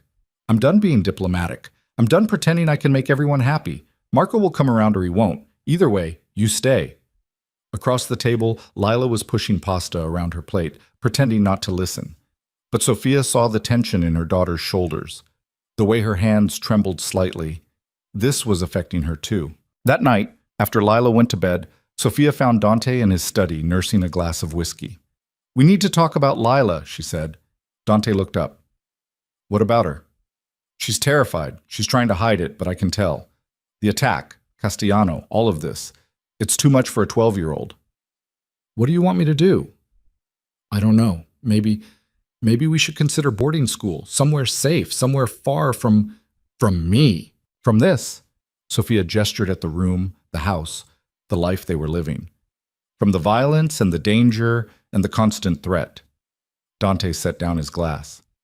"You want to send her away. I want her safe. She is safe, here, with us." "Is she?" Sophia's voice rose. "Because it doesn't feel safe, Dante. It feels like we're waiting for the next attack, the next threat. And I can't keep doing this to her. She's already been through so much with Travis, and now, I'm not Travis." The words hung in the air like a slap. Sophia froze. "I know that. Do you, because you're talking about sending Lila away like I'm some kind of monster she needs protecting from?" "That's not what I meant."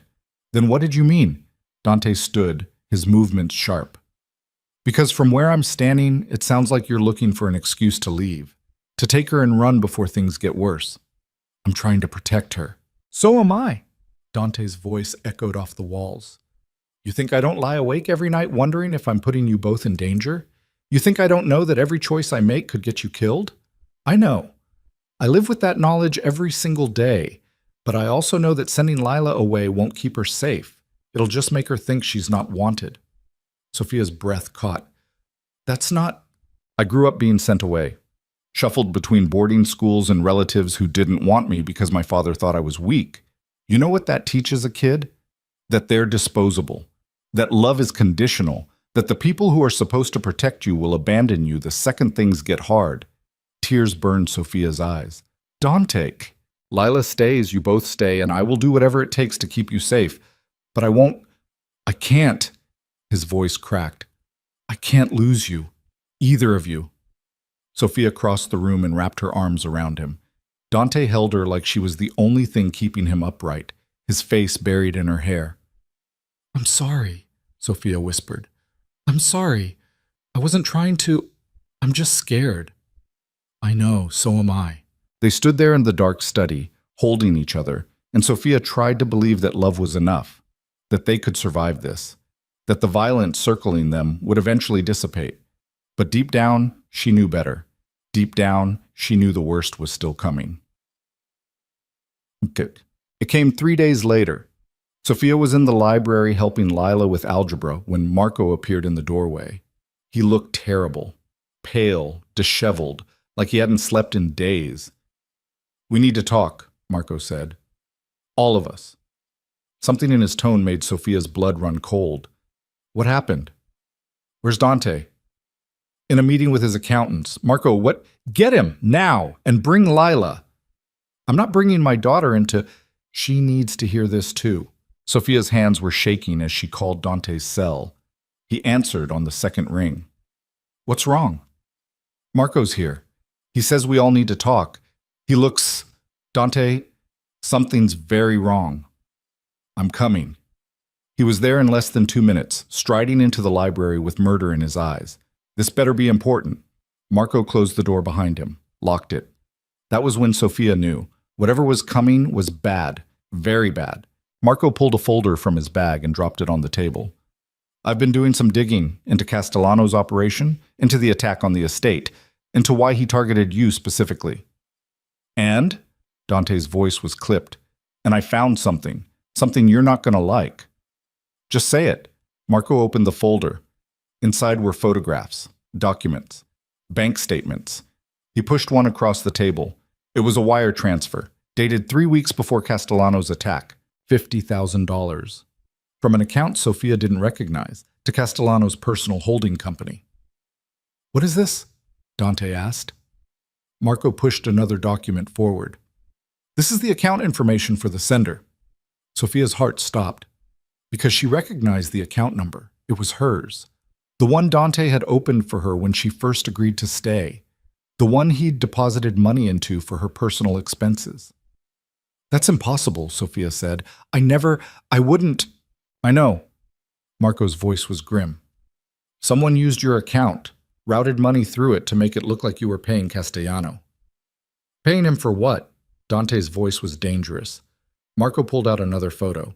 This one showed Sophia and Lila at a coffee shop in town, taken from a distance, dated 2 days before the attack. Castellano's men were following you, Marco said. They knew your routines, knew where Lila went to school, knew when you were most vulnerable. He paused. Someone gave them that information. The room tilted. Sophia grabbed the edge of the table. You think I was working with him? No. Marco's expression was careful. But someone wanted it to look that way. Someone set you up. Who? Dante's voice could have cut glass. Marco hesitated. Then he pulled out one final document. A phone log. Calls between Sophia's phone and a number registered to one of Castellano's associates. Dozens of calls, all within the past 2 months. I never made these calls, Sophia said, her voice shaking. This is insane. Someone's lying. Someone's trying to... She looked at Dante. His expression was unreadable. Dante, you have to believe me. I love you. I would never betray you. I know. Then why aren't you... Because someone went into a lot of trouble to make this look real. Dante's voice was ice. Someone with access to your accounts, your phone, your movements, someone close. Who? Dante looked at Marco. Pull the security footage, every camera, every angle. I want to know who accessed Sophia's accounts and when. Marco nodded and left quickly. Alone with Sophia and Lila, Dante's mask finally cracked. I believe you, he said quietly. But someone out there is trying to destroy us, trying to make me think you betrayed me, trying to turn me against you. Why? Because it's the only way to break me. The families, whoever's behind this, they know I won't abandon you, won't kill you. So they're trying to force my hand, make me choose between you and my credibility. Sophia's mind was racing. So what do? We find out who's setting you up, and we end them. Before Sophia could respond, her phone buzzed. Unknown number. She answered, hand shaking. Hello? The voice on the other end was distorted, mechanical. You should have run when you had the chance. Sophia's blood turned to ice. Who is this? Someone who knows exactly what you're worth. 50,000 was cheap for information on Bellucci's weakness.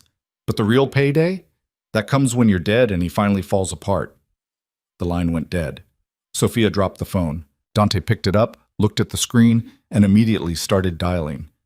Marco, trace the last call to Sophia's phone. Now. He hung up and looked at Sophia. What did they say? They said 50,000 was cheap, that the real payday comes when I'm dead. Sophia's voice broke. Dante, someone's going to kill me. Someone wants me dead to get to you. Lila started crying. Dante crossed the room and pulled them both close. That's not happening. Nobody's touching either of you. I don't care what it takes. But Sophia could hear it in his voice. The fear. The realization that this was bigger than Castellano. Bigger than one enemy. This was a coordinated attack, and they were running out of time. Marco returned 30 minutes later with the security team. The call came from a burner phone, untraceable, but he hesitated. But what? Dante demanded. We found something else. In the estate's internal network, someone's been accessing your files remotely. Personal files, financial records, communications. For how long? At least 6 months. The words hit like a physical blow. 6 months. Someone had been spying on them for 6 months. Who has that level of access? Sophia asked. Marco's expression went dark. Only 3 people. Me, you. He looked at Dante. And Antonio. Silence. Then Dante very quietly. No. We need to consider... No. Dante's voice was steel. Antonio's been with this family for 37 years. He would never... Then who? Marco's frustration was palpable. Because someone with intimate knowledge of this estate has been feeding information to your enemies, someone you trust, someone close. Sophia's mind raced through the past months, the quiet moments in the kitchen with Antonio, the way he'd comforted Lila, the stories he'd told about Dante's childhood, the way he'd known exactly when Dante would be away, exactly when the estate would be vulnerable. No, it couldn't be. But even as Sophia thought it, doubt crept in. "We need to talk to him," Dante said. "Now. Where is he?" "Kitchen," one of the guards said.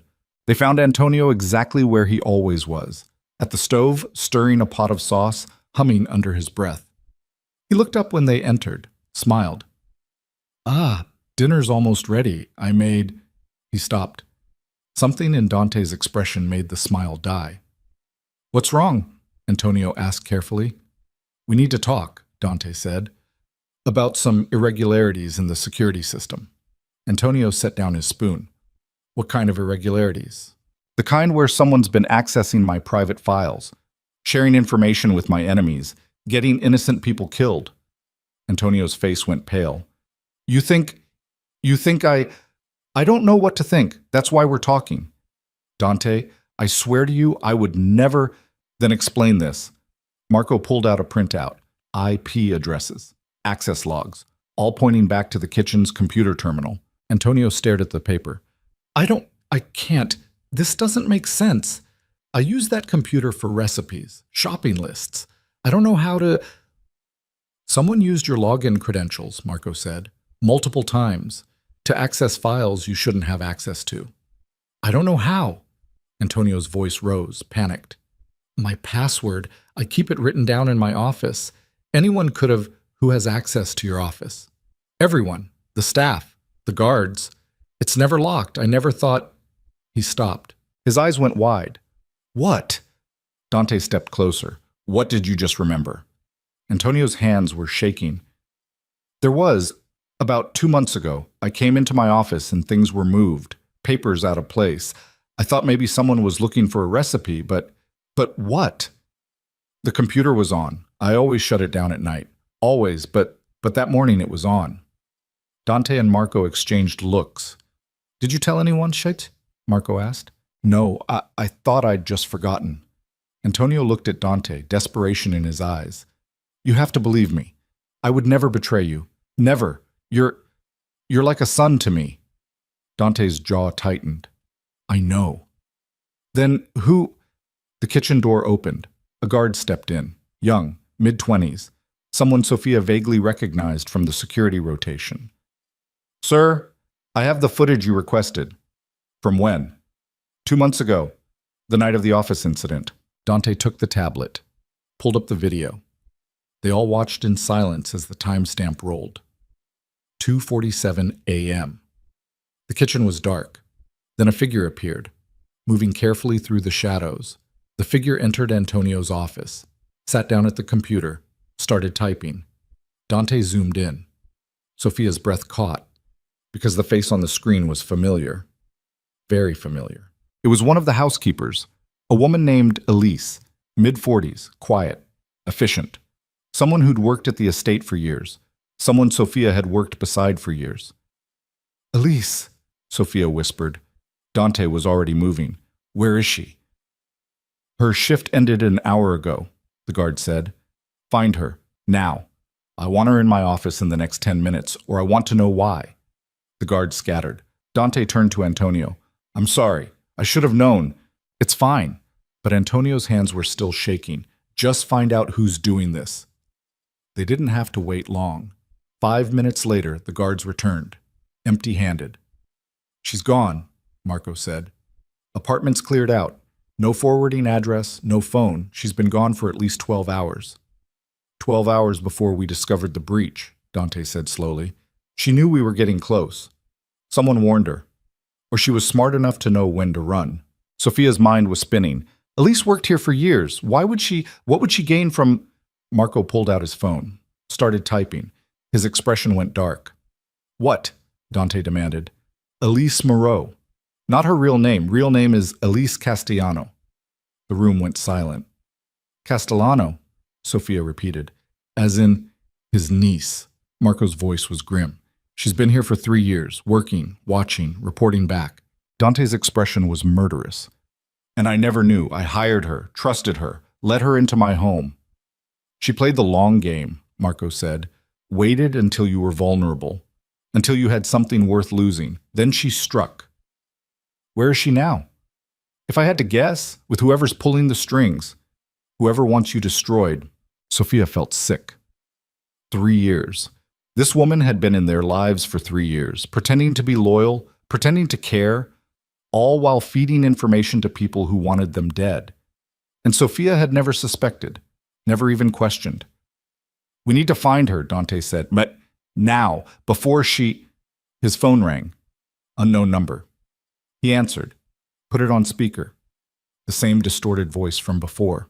Still looking for answers, Bellucci? Let me save you some time. Elise isn't working alone. She's working for me. And I have everything I need to destroy you. Your finances, your operations, your secrets, every weakness you've ever had. Who are you? A laugh. Cold. Someone you should have killed when you had the chance. Then a different voice came on the line. Not distorted. Clear. Familiar. Hello, Dante. Sophia's blood turned to ice, because she recognized that voice. It was Travis Kane. Surprised? Travis said, and Sophia could hear the smile in his words. You thought sending me to Seattle would make me disappear. You thought I'd just take your money and start over and forget what you did. Dante's hand tightened on the phone. You signed the agreement. I signed under duress, doesn't count. But that's okay, because while you were busy playing house with my family, I was making new friends. Friends who hate you just as much as I do. Friends who want to see you bleed. If you touch them? Dante, I've been touching them for months. Watching Sophia smile at you. Watching Lila call you family. Watching you take everything I had and claim it as yours.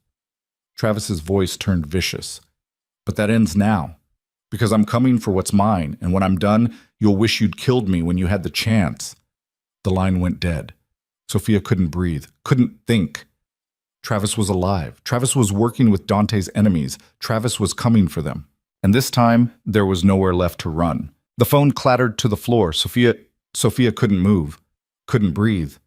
The sound of Travis's voice echoed in her skull like a gunshot, each word carving deeper into the fragile sense of safety she'd built over the past months. He was alive. He was coming. And he wasn't alone. Dante bent down, picked up the phone with movements so controlled they looked mechanical. His face had gone blank. Not calm, not peaceful, but emptied of everything except cold calculation. When he finally spoke, his voice could have frozen blood. Marco, full lockdown, now. Marco was already moving, barking orders into his radio. Within seconds, alarms began shrieking through the estate. Metal shutters slammed down over windows. Doors locked with heavy metallic thuds. Outside, Sophia could hear vehicles moving, guards taking positions, the organized chaos of a fortress preparing for siege. Lila grabbed Sophia's arm, her fingernails digging in hard enough to hurt. Mom, what's happening? Who was that? Sophia opened her mouth, but nothing came out. How did you tell your 12-year-old daughter that the monster from her nightmares had crawled back from the grave? Dante crouched in front of Lila, his hands steady on her shoulders. Listen to me very carefully. Some bad people are trying to hurt us, but I won't let that happen. Do you understand? Lila nodded, tears streaming down her face. Good. Now I need you to go with Marco. He's going to take you somewhere safe inside the house, somewhere nobody can reach you. I want to stay with Mom. You can't. Dante's voice was firm but not unkind.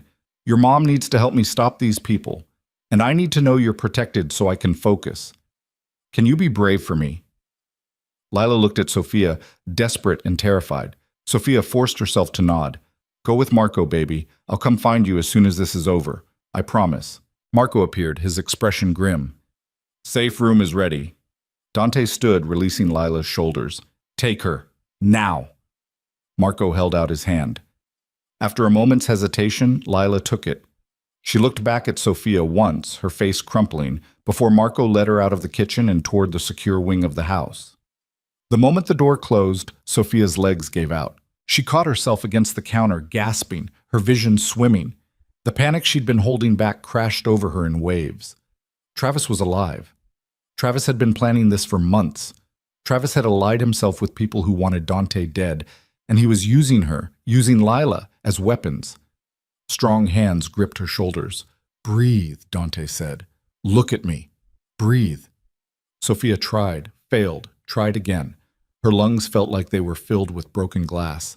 "He was supposed to be gone," she choked out. You said he was in Seattle. He lied. Or he came back. It doesn't matter." Dante's grip tightened. "What matters is stopping him before he gets near you." "How? He knows everything. He's been watching us, planning this. How do we fight." Dante's voice cut through her panic like a blade.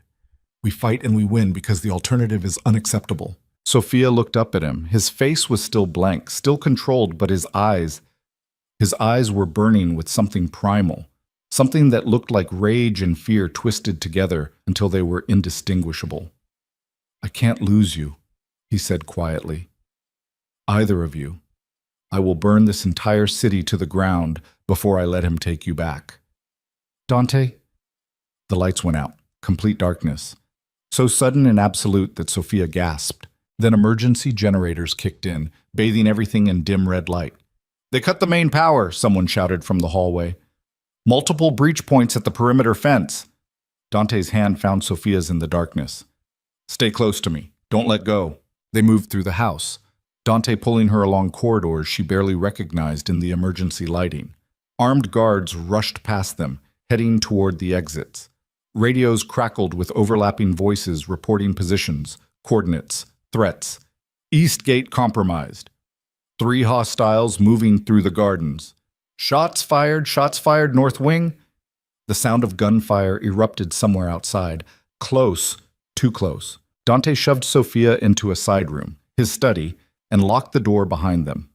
He crossed to the desk, pulled open a drawer, and withdrew a handgun. He checked the magazine, chambered around, then held it out to her. Sophia stared at it. I've never... Safety's here. Point, squeeze, don't pull. If anyone comes through that door who isn't me or Marco, you shoot them. Understand?"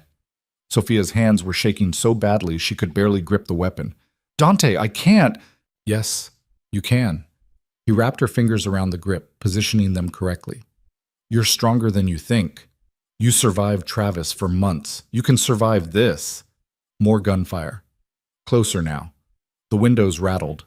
Dante pulled out a second gun, larger, and moved toward the door. "Stay here. Don't open this for anyone." "Where are you going?" "To end this. You can't just..." "Dante, you don't even know how many of them there are." "I know Travis is with them. That's enough." He was halfway to the door when Sophia grabbed his arm. "Wait." Dante turned. Sophia kissed him, hard and desperate and tasting like fear. When she pulled back, tears were streaming down her face. "Come back to me," she whispered. Dante's mask cracked for just a second, just long enough for her to see the terror underneath. "I will." Then he was gone. Sophia stood alone in the darkened study, gun heavy in her hands, listening to the sounds of battle escalate outside. Footsteps pounding, shouted orders, the sharp crack of gunfire punctuated by screams she tried not to identify. Her phone buzzed. Unknown number. Her finger hovered over the decline button. Then, against every instinct, she answered. "Hello, Sophia." Travis's voice, still distorted but unmistakable. "You bastard," Sophia hissed. "You were supposed to be gone. You promised..." "I promised nothing. Dante threatened me, forced me to sign papers, stole my family." Travis's laugh was ugly. "But that's over now. Tonight I take back what's mine." "I was never yours. You were mine first. You and Lila both. And you'll be mine again. After Dante's dead and his empire is ashes, you'll have nowhere else to go. No one else to protect you. Just me." Sophia's grip on the gun tightened. "I'd rather die. That can be arranged too. But Lila, sweet little Lila, she doesn't have to suffer. She can still have a father. Someone who actually cares about her instead of using her as a pawn in his little power games." "You're insane. You beat her. You threw her against a wall." "I was stressed. I made mistakes. But I can change. Just like your precious Dante claims he can change." Except I actually mean it. You're lying. Am I? Or are you just so desperate to believe in fairy tales that you can't see the truth? Dante Bellucci is a killer, Sophia. A monster. And monsters don't get happy endings. The line went dead. Sophia stood trembling in the red-lit darkness, Travis's words circling her brain like vultures. He was wrong. He had to be wrong. Dante wasn't. Dante was trying to. The study door exploded inward. Sophia screamed, raising the gun, finger on the trigger. Don't shoot! Marco stumbled through the doorway, blood streaming down his face from a gash above his eyebrow. It's me! Sophia lowered the weapon, her heart trying to punch through her ribs. What happened? They breached the main house. At least 8 hostiles inside, maybe more. Marco leaned against the wall, breathing hard. Where's Dante? He went to find Travis. Alone? Marco's expression went dark. That idiot. That absolute... He grabbed Sophia's arm. Come on, we need to get you to the safe room with Lila. I'm not leaving him. You're not helping him by getting killed. Before Sophia could argue, footsteps thundered in the hallway outside. Heavy boots, multiple people. Marco shoved Sophia behind the desk and raised his own weapon. Stay down! 3 men burst into the room, armed, masked. They saw Marco and opened fire. The sound was deafening. Marco returned fire, taking cover behind a leather chair that exploded with bullet holes. Sophia pressed herself flat against the floor, hands over her ears, the gun still clutched in her grip. One of the intruders went down, then another. But the third got a shot off that caught Marco in the shoulder. He spun, hit the wall, and crumpled. The remaining gunman turned toward Sophia. Time slowed. Sophia saw him raise his weapon, saw his finger tighten on the trigger, saw the barrel swing toward her face. She didn't think, just raised her own gun and fired. The recoil nearly broke her wrist, the sound shattered her eardrums. But the bullet found its target, the man's chest, and he dropped like a puppet with cut strings. Sophia stared at the body, at the spreading pool of blood, at her own hand still holding the gun, still shaking. She'd killed someone, actually killed someone. The realization hit like ice water. She opened her mouth to scream, Sophia! Marco's voice, weak but urgent. Help me up. She scrambled over to him. The shoulder wound was bad, blood soaking through his shirt, but he was conscious, functional. Can you walk? Sophia asked. Have to. Marco used her shoulder to lever himself upright, his face gray with pain. Safe room, now, before more of them. An explosion rocked the house. The floor buckled, ceiling tiles rained down. Sophia and Marco were thrown sideways, slamming into the wall hard enough to knock the air from her lungs. When the ringing in her ears subsided, Sophia heard new sounds. Alarms, sprinklers engaging, the crackle of fire. They're trying to burn us out, Marco gasped. We need to move, now. He pulled her toward the door and they stumbled into the hallway together. Smoke was already filling the corridor, thick and black and choking. Somewhere in the distance, someone was screaming. They made it halfway to the safe room before more gunmen appeared. This time there was no cover, no protection, just an open hallway and death coming from both directions. Marco pushed Sophia behind him and raised his weapon with his good arm. Run! I'm not leaving you! Run! Sophia ran. She heard Marco's gun firing behind her, heard return fire, heard him grunt in pain. But she didn't stop, couldn't stop. She rounded a corner, found the safe room entrance, punched in the access code with trembling fingers. The door opened. Lila was inside, huddled in the corner with Antonio, both of them terrified. When she saw Sophia, she started crying. Sophia threw herself inside and slammed the door shut. The heavy locks engaged automatically, sealing them in. Where's Mr. Bellucci? Antonio asked, his voice shaking. Fighting. Where's Marco? The question died in Sophia's throat because she already knew the answer. Marco hadn't followed her, hadn't made it. He'd held them off so she could escape. Sophia pressed her back against the reinforced door, sliding down to the floor, and finally let herself break. Great heaving sobs that shook her entire body. Lila crawled over and wrapped her arms around her mother, both of them clinging to each other while Antonio watched with horror in his eyes. The safe room had monitors showing security footage from around the estate. Sophia forced herself to look at them through her tears. The house was burning, multiple fires spreading through the east wing, bodies on the ground, guards, intruders, impossible to tell which was which, in the smoke and chaos. Then one screen caught her attention. The main foyer, two men facing each other across the marble floor. Dante and Travis. Sophia's breath caught. Travis looked different, harder. He'd lost weight, gained muscle. His face was scarred, new marks cutting through his features. He held a gun loosely in one hand, pointing it at Dante with casual confidence.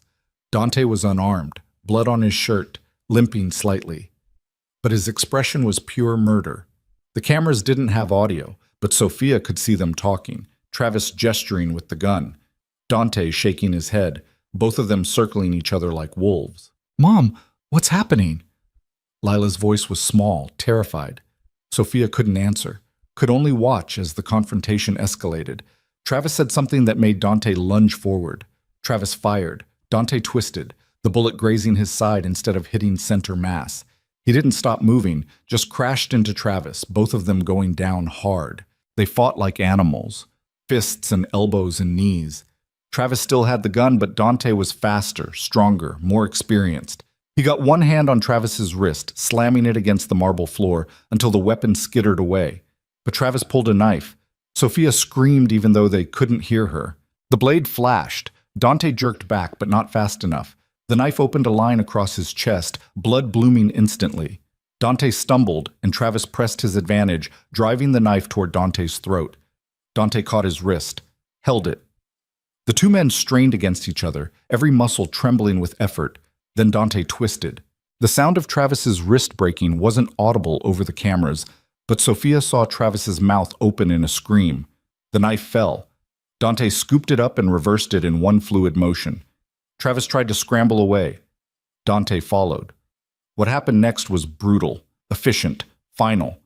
Dante drove the knife into Travis's chest once, twice, 3 times, each strike precise and deliberate. Travis collapsed, blood pooling beneath him, his body twitching and then going still. Dante stood over him, breathing hard, the knife still in his hand. For a moment, he just stared down at the body. Then he dropped the weapon and turned toward the nearest camera, looked directly at it, directly at Sophia. His mouth moved. 3 words, clear enough to read even without sound. "I love you." Then the building shook again. Another explosion, bigger this time. The monitors flickered and went dark. Sophia was on her feet, pounding on the safe room door. "Let me out! I need to get to him!" "You can't!" Antonio grabbed her arms. "The locks are on a timer. 30 minutes minimum after engagement. We're trapped until— I don't care, let me out!" But the door wouldn't budge, wouldn't even respond to the access code. They were sealed in while the house burned around them, while Dante was out there, injured, bleeding, alone. Sophia sank to her knees, fists still pounding uselessly against reinforced steel, and screamed until her voice gave out. Oik! 27 minutes. That's how long they waited in the safe room while the world ended outside. Sophia watched the smoke seep in through the ventilation system, felt the temperature rising, heard the distant sounds of more gunfire, more explosions, more death.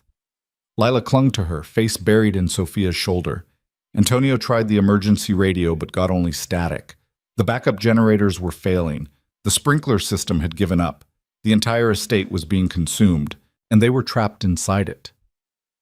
"We're going to die here," Antonio said quietly. Not panicked, just resigned. "No." Sophia's voice was hoarse from screaming. "We're not. Dante will find us. He promised." "Sophia, he promised." The timer hit 0. The locks disengaged with a heavy clunk. Sophia grabbed Lila and yanked the door open. Smoke billowed in immediately, thick and choking. The hallway was barely visible through the haze. The emergency lights had failed completely. Only the glow of fire provided illumination. "Stay low," Sophia gasped. "Cover your mouth." They crawled through the corridor, Antonio leading because he knew the house better than anyone.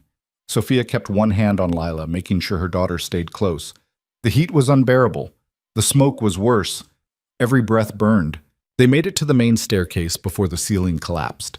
Burning debris crashed down, blocking their path. Antonio cursed in Italian and redirected them toward the servants' stairs, narrower, steeper, but still intact. They descended into chaos. The ground floor was a war zone. Bodies everywhere, some in guard uniforms, some in tactical gear. all of them dead or dying. Sophia tried to shield Lila's eyes, but there was nowhere to look that wasn't horror. They found Dante in the kitchen. He was slumped against the counter, one hand pressed to his side where blood was seeping through his fingers. His face was gray with pain and blood loss, but he was alive. Sophia. His voice was barely a whisper. She ran to him, dropping to her knees, hands fluttering over his injuries, not knowing where to start. Oh God, we need to get you to a hospital. No time. Dante's breathing was labored. The fire's spreading too fast. We need to get out, now.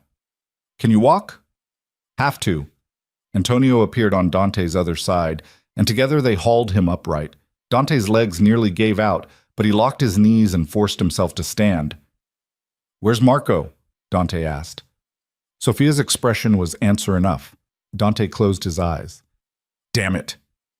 East exit, Antonio said. It's the only route not completely engulfed. They moved as fast as Dante's injuries allowed, which wasn't fast enough. Behind them, the fire roared closer, consuming everything. The heat was like standing next to a furnace. Sophia's lungs felt like they were melting. They were almost to the exit when a figure stepped out of the smoke. Elise, the traitorous housekeeper, still in her uniform, gun in hand. She pointed it at Dante. You killed my uncle, she said flatly. Now I kill you. Wait, Sophia stepped forward. Please, we can... Move aside. No. Elise's eyes narrowed. I said move. No. Sophia spread her arms, putting herself between the gun and Dante. If you want to kill him, you'll have to go through me first. Sophia, don't... Dante tried to push her aside, but he was too weak. Elise's finger tightened on the trigger. Stupid. The shot never came. Instead, Elise's eyes went wide. She looked down at her chest where a red stain was spreading. Then she collapsed. Behind her stood one of the guards, young, bleeding from a dozen wounds, but still standing. Go, he rasped. I'll hold the exit. They didn't argue. They burst through the door into cold night air that felt like salvation. The estate grounds were chaos, fire trucks arriving, police cordoning off the area, survivors being triaged by paramedics. Sophia lowered Dante to the grass, her hand shaking. Stay with me. Please stay with me. Not planning on leaving. Dante's smile was weak but real. Too stubborn.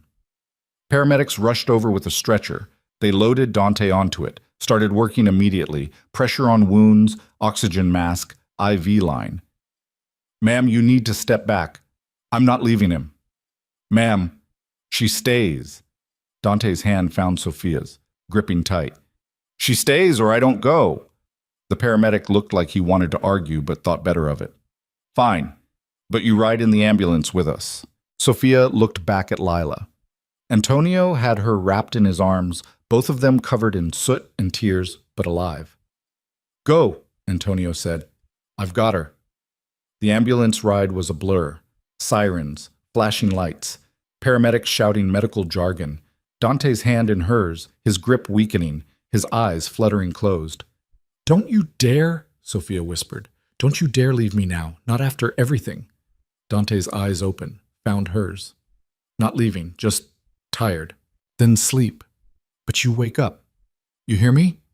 You wake up, and you marry me like you promised. Pushy. Damn right. His smile was the last thing she saw before they rushed him into surgery.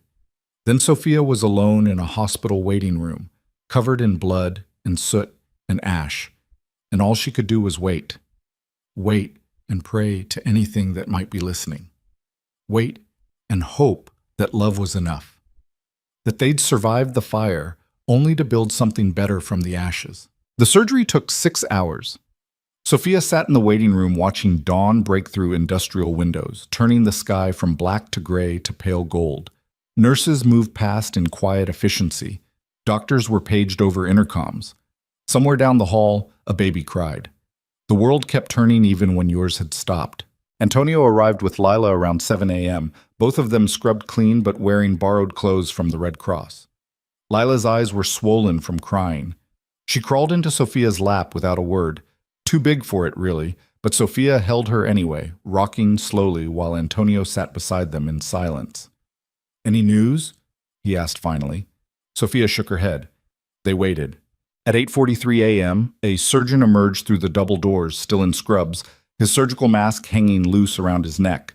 He looked tired, but not grim, and that was the first good sign Sophia had seen in 12 hours.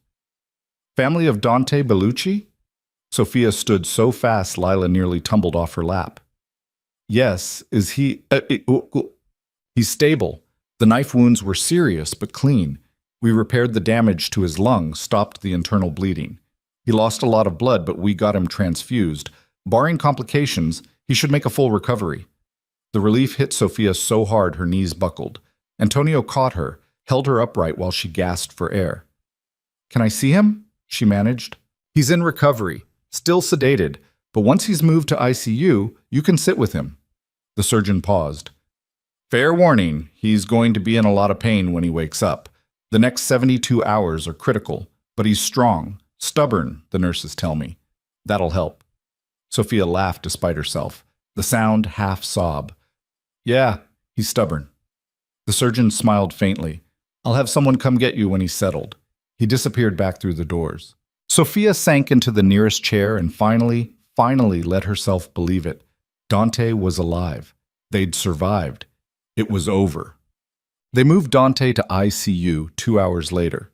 The room was small, sterile, dominated by machines that beeped and hummed and monitored every function of his body. Dante lay motionless in the bed, his chest rising and falling with mechanical precision courtesy of the oxygen support. Tubes ran everywhere, IV lines, drainage tubes, monitors taped to his skin. He looked fragile in a way Sophia had never seen before. Vulnerable. Human. She pulled a chair close to the bed and took his hand carefully, mindful of the IV line. His skin was cool to the touch. She rubbed her thumb across his knuckles, feeling the familiar calluses, the old scars, and tried not to think about how close she'd come to losing this. Lila stood in the doorway, afraid to come closer. It's okay, Sophia said gently. He's just sleeping. He looks dead. He's not. Look, see his chest moving? See the monitors? He's breathing. He's fighting. Lila crept closer, her eyes huge. She stared at Dante like she was memorizing him. Is he going to wake up? Yes. When? I don't know, baby. Soon. Lila reached out hesitantly and touched Dante's other hand, just her fingertips against his palm. Then she pulled back quickly, like she'd been burned. I want him to wake up, she whispered. So do I. Antonio appeared with coffee and stale hospital sandwiches that tasted like cardboard. Sophia forced herself to eat anyway because she couldn't remember the last time she'd had food. Her body felt hollow, disconnected. The hours crawled past. Nurses came and went, checking vitals, adjusting medications, speaking in low voices that Sophia couldn't quite hear. Police officers arrived asking questions about the attack, the fire, the bodies. Sophia answered mechanically, giving them facts without details, names without context. Yes, they'd been attacked. No, she didn't know why. Yes, her ex-boyfriend had been involved. No, she didn't know who else. The detectives looked skeptical, but didn't push. They'd found enough evidence at the estate to keep them busy for months. Weapons, bodies, financial records that probably implicated half the criminal underworld in New York. We'll need to speak with Mr. Bellucci when he's recovered, one detective said. He's wanted for questioning in several ongoing investigations. He's not going anywhere, Sophia said flatly. Come back when he can actually talk. They left. The sun set. Night fell. The hospital quieted. And still Dante slept. Sophia dozed in the chair, her head resting on the edge of his bed, hand still holding his. She dreamed of fire and blood, and Travis's face hovering over her. Woke gasping, heart pounding, before remembering where she was. Safe. They were safe. Around 3 a.m., Dante's fingers twitched against hers. Sophia's eyes flew open. Dante? His eyelids fluttered. His breathing changed, becoming less mechanical, more natural. The machines beeped faster. A nurse rushed in. He's waking up. Step back, please. Sophia didn't move. I'm staying. The nurse looked like she wanted to argue, but didn't. She checked the monitors, adjusted something on the IV, then nodded. Talk to him. Let him know where he is. Sophia leaned close. Dante, can you hear me? You're in the hospital. You're safe. Everything's okay. His eyes opened. For a moment, they were unfocused, confused, darting around the room like he was searching for threats. Then they found Sophia's face and locked on. Recognition. Relief. Love. He tried to speak, but the oxygen mask muffled everything. The nurse removed it carefully. Slowly, Mr. Bellucci. Your throat's going to be sore from the breathing tube. Dante swallowed hard, winced, and tried again. His voice came out as a rasp. Sophia. I'm here. Lila? Safe. She's with Antonio, sleeping in the waiting room. Dante's eyes closed briefly, like a prayer of gratitude. When they opened again, they were sharper, more focused. Travis? Dead. You killed him. Good. No hesitation, no remorse, just cold satisfaction. The estate? Burned. Most of it's gone. Marco? Sophia's expression was answer enough. Dante's jaw tightened. Pain flickered across his face, not physical this time. How many others? I don't know. A lot. The police are still... Did we win? The question stopped her. Did they win? They'd survived, but at what cost? Marco was dead. The estate was destroyed. Dante's empire was in shambles. They were alive but broken, scarred in ways that would never fully heal. Was that winning? Yes, Sophia said finally. We won. Dante studied her face for a long moment. Then, quietly, You're lying. No, You're a terrible liar, Sophia. Always have been. His hand squeezed hers weakly. But I appreciate the effort. Despite everything, Sophia smiled. You're an idiot for going after Travis alone. Probably. You could have died. But I didn't. You almost did. Almost doesn't count. Dante's thumb moved against her palm. Come here. Sophia leaned down, careful of the tubes and wires, until her face was inches from his. I meant what I said, Dante whispered. Before. About marrying you. Sophia's eyes burned. You just survived major surgery. Maybe we should talk about this when you're not on morphine. I'm serious. So am I. Ask me again when you can stand without falling over. Is that a yes? That's a we'll see. Dante almost smiled. Then his eyes drifted closed again, exhaustion pulling him under. Sophia stayed where she was, forehead resting against his shoulder, listening to him breathe. The machines beeped their steady rhythm. Outside the window, the city began waking up to another day. And for the first time in what felt like years, Sophia let herself believe in tomorrow. But Dante remained in this hospital for 2 weeks. The first few days were critical, fighting off infection, managing pain, regaining strength.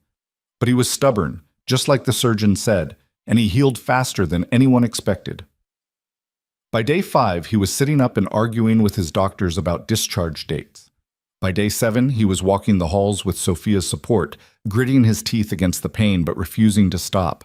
By day 10, the police had interviewed him 3 times, each session ending with more questions than answers. Dante admitted nothing, confirmed nothing, played the victim of a home invasion by unknown assailants. His lawyers, the ones who hadn't abandoned him after the estate fire, backed him up with enough legalese to make the detective's head spin. Without concrete evidence tying Dante directly to criminal activity, the police had nothing to charge him with. The case would remain open, but Dante would remain free. On day 12, Sophia found him standing at the window of his hospital room, staring out at the city skyline. He'd lost weight, his hospital gown hanging loose on his frame. The bandages wrapped around his chest were visible above the neckline. You should be in bed, Sophia said. I've been in bed for 12 days. I'm losing my mind. You're recovering from being stabbed multiple times. Details. But Dante turned away from the window. He moved carefully, still favoring his left side where the worst damage had been. Any word from the estate? Insurance adjusters were there yesterday. They're calling it a total loss. Dante nodded slowly. And my businesses? Antonio's been coordinating with your remaining staff. The legitimate operations are intact. The construction company, the real estate holdings, the import businesses, they're all still functioning. And the rest? There is no rest. It's gone. The family's carved up your territory before the ashes even cooled. You've been officially declared out of the game. Sophia watched his face carefully, trying to gauge his reaction. Dante just looked tired. Good. Good? I wanted out anyway. They just accelerated the timeline. He sat down on the edge of the bed, moving stiffly. What about you and Lila? Where are you staying? Hotel near here. Antonio got us a suite. It's fine. It's temporary. Everything's temporary right now. Dante was quiet for a long moment. Then, I need to tell you something. The seriousness in his tone made Sophia's stomach clench. What? The estate is gone. Most of my liquid assets were tied up in operations that no longer exist. I still have the legitimate businesses, but they're leveraged, mortgaged. It's going to take years to rebuild any kind of real wealth. He looked at her directly. I'm not rich anymore, Sophia. Not the way I was. I can't offer you the life I promised, the security, the... Stop.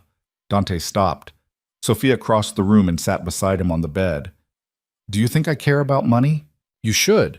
You have Lila to think about. She deserves a mother who's not terrified every night, who doesn't jump at shadows, who can look at the man she loves without wondering if he's going to end up dead in an alley somewhere.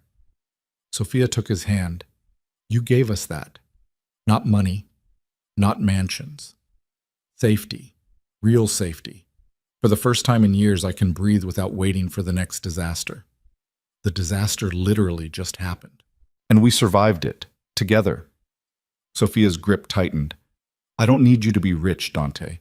I just need you to be alive, to keep trying to be the man you want to become instead of the man you were raised to be. That's enough. Dante stared at her. You mean that? Yes. Even knowing what I've done, what I'm capable of, especially knowing that, Sophia's voice was steady, because you chose us over all of it. You burned your entire empire down to keep Lila and me safe. That's not something a monster does. It's exactly what a monster does. No. It's what a man does when he has something worth protecting. Sophia leaned closer. You're not your father, Dante. You're not Travis.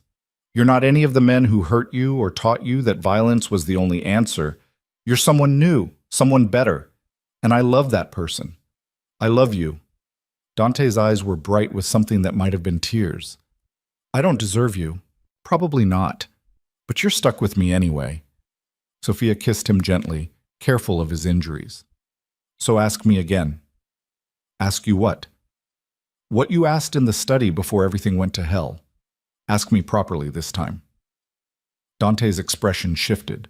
Understanding dawned, then uncertainty. I don't have a ring. I don't care. This is a hospital room. I don't care. Dante laughed, quiet and rough and utterly genuine. Then he took both of Sophia's hands in his, holding them carefully. Sophia Mercer, you're the strongest, most stubborn, most infuriating woman I've ever met. You've seen me at my worst and somehow decided I was worth saving anyway. You and Lila, you're the only family I've ever wanted, the only future I care about. His voice cracked. Will you marry me? Sophia was crying openly now, tears streaming down her face. Yes. Yes? Yes, you idiot. Yes! Dante pulled her close, kissing her like she was the only solid thing in a world that had tried to tear itself apart. Sophia kissed him back, tasting salt and relief and the promise of something better. When they finally broke apart, both breathing hard, Dante rested his forehead against hers. We're really doing this, he said. We really are. I'm going to be a terrible husband. Probably. I'm going to be a difficult wife. I believe it. Sophia laughed despite her tears. When you get out of here, we're starting over, finding a new place to live. Something small, normal. No armies of guards, no criminal enterprises, just us and Lila and whatever life we can build. That sounds... Dante paused, searching for the word. Boring. Good. I could use some boring. Me too. They sat together in the quiet hospital room, holding each other, and for the first time in both their lives, the future didn't look like a trap waiting to spring. It looked like possibility. Pulse. Dante was discharged on day 14. They left the hospital together, Dante moving slowly but under his own power, Sophia at his side. Lila holding his hand with a grip that suggested she might never let go. Antonio waited with a car. Not a black Mercedes this time. Just a normal sedan. Unremarkable. Forgettable. Perfect. They drove north, away from the city, away from the ashes of the estate, toward a small town in upstate New York where Antonio had found them a house to rent. Nothing fancy. 3 bedrooms, a backyard, neighbors who smiled and waved and didn't ask questions. It was perfect. The first few weeks were an adjustment. Dante struggled with the quiet, with the lack of constant crisis. He'd spent his entire adult life managing chaos, and suddenly there was nothing to manage except healing and figuring out how to live like a normal person. It didn't come naturally. Sophia found him at 2 a.m. more than once, standing at the kitchen window, staring out at nothing, his hand unconsciously resting on the spot where the knife had gone deepest. "Can't sleep?" she'd ask. Old habits. She'd make him tea, chamomile, which he claimed to hate but drank anyway, and they'd sit together at the kitchen table talking about nothing and everything until the sun came up. Slowly, the tension began to ease. Dante started sleeping through the night, started smiling more, started teaching Lila to play chess with actual patience instead of the aggressive intensity he'd shown before. Sophia enrolled in the teaching certification program again, picking up where she'd left off. The coursework was demanding but manageable. She studied in the evenings while Dante helped Lila with her homework. The two of them bent over textbooks at the dining table, arguing good-naturedly about math problems. It was domestic, normal, everything Sophia had never thought she could have. Antonio visited weekly, bringing food and gossip from the city. The Bellucci construction company was thriving under new management. The real estate portfolio had been restructured. Dante's legitimate businesses were growing steadily, providing enough income to be comfortable, if not extravagant. "You're becoming respectable," Antonio teased one afternoon, watching Dante grill burgers in the backyard. "It's disturbing." "You'll get used to it." "I don't think I will." But Antonio was smiling. "It suits you, though, this life." Dante glanced toward the house where Sophia and Lila were setting the table through the window. "Yeah, it does." 6 months after the fire, on a cool autumn afternoon, Dante and Sophia got married. The ceremony was small, just Antonio, Lila, the local justice of the peace, and a handful of neighbors who'd become unexpected friends. No elaborate venue, no designer dress. Sophia wore a simple white sundress she'd bought at a department store. Dante wore slacks and a button-down shirt. It was perfect. They exchanged vows in the backyard under an oak tree that was just starting to turn gold. Lila stood beside them as a witness, crying openly, clutching a bouquet of wildflowers they'd picked that morning. Dante's vows were simple but devastating in their sincerity. "I spent my whole life believing I was broken, that violence was all I was good for, that I'd die young and unmourned, and that would be justice for everything I'd done." His voice cracked. "You showed me that was wrong. You showed me that people can change, that broken things can be repaired, that love isn't weakness, it's the strongest thing there is." He looked at Lila, then back at Sophia. "You and Lila are my family, my home, the only thing that's ever mattered, and I will spend the rest of my life being worthy of that gift." There wasn't a dry eye in the backyard. Sophia's own vows were shorter, but no less powerful. "I survived a lot of darkness before I found you. I learned to be small, to be invisible, to accept scraps of affection and call it love. You taught me that I deserved more, that strength isn't about endurance, it's about knowing when to fight and when to walk away, when to hold on and when to let go." She took his hands. "I'm holding on to you, to this, to the life we're building, and I'm never letting go." The justice of the peace pronounced them married. Dante kissed her like he was sealing a promise he intended to keep forever, and Lila threw her arms around both of them, laughing and crying at the same time, officially becoming Lila Bellucci in every way that mattered. That night, after the small celebration ended and Lila had gone to bed, Dante and Sophia sat on the porch watching fireflies dance across the darkened yard. "Do you regret it?" Sophia asked quietly. "Giving up everything you had?" Dante didn't hesitate. "No, not even a little? I gave up power, money, fear. I didn't give up anything that mattered." He pulled her closer. "This, You, Lila, this life, this is everything. Sophia rested her head on his shoulder. It's not going to be easy. Building something from nothing, staying clean, being normal. I know. There are going to be days when you miss it, when you want the power back. Probably. What are you going to do when those days come? Dante was quiet for a moment, then, remember what I almost lost. Remember standing in that burning mansion thinking I'd never see you again. Remember watching Travis die and realizing that if I'd lost you, I'd have become something worse than him, something irredeemable. His arm tightened around her. That's what I'll remember. And that'll be enough. Sophia turned to look at him in the dim light. You really believe that? I have to, because the alternative is going back to who I was. And that man doesn't get to have you, doesn't deserve you. Dante kissed the top of her head. So yeah, I believe it. They sat in comfortable silence, the night settling around them, and Sophia realized something profound. She wasn't afraid anymore. Not of the past, not of Travis's ghost, not of the violence that had shaped so much of her life. She was free. They both were. For the first time in longer than she could remember, Sophia looked at the future and saw only light. Shots. 1 year after the wedding, Sophia graduated from her teaching certification program. She took a position at the local elementary school teaching 4th grade. The pay was modest, but the work was fulfilling in ways she'd never experienced before.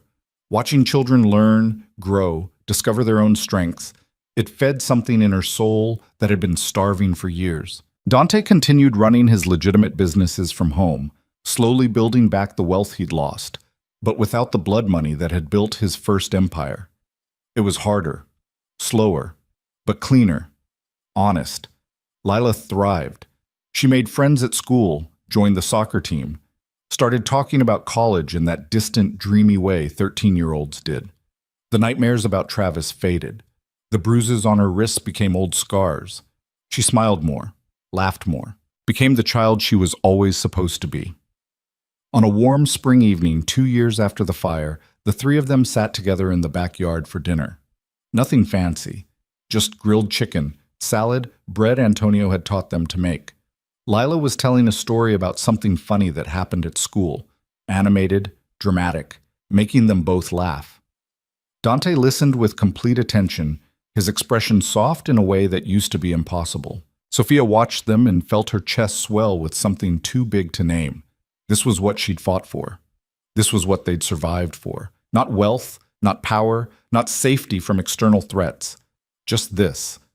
A family sitting together in fading sunlight, sharing a meal, connected by something stronger than blood or obligation, connected by choice, by love, by the simple, profound decision to keep trying, keep fighting, keep building something better from the wreckage of what came before. Later that night, after Lila had gone to bed, Sophia found Dante in his office reviewing construction contracts. She leaned against the doorframe, watching him work. "You look tired," she said. "Long day." But he smiled. "Good day, though." "Yeah?" "The new development downtown got approved. We break ground next month. It's going to create about 200 jobs." "That's amazing." "It is." Dante set down his pen and looked at her, really looked at her.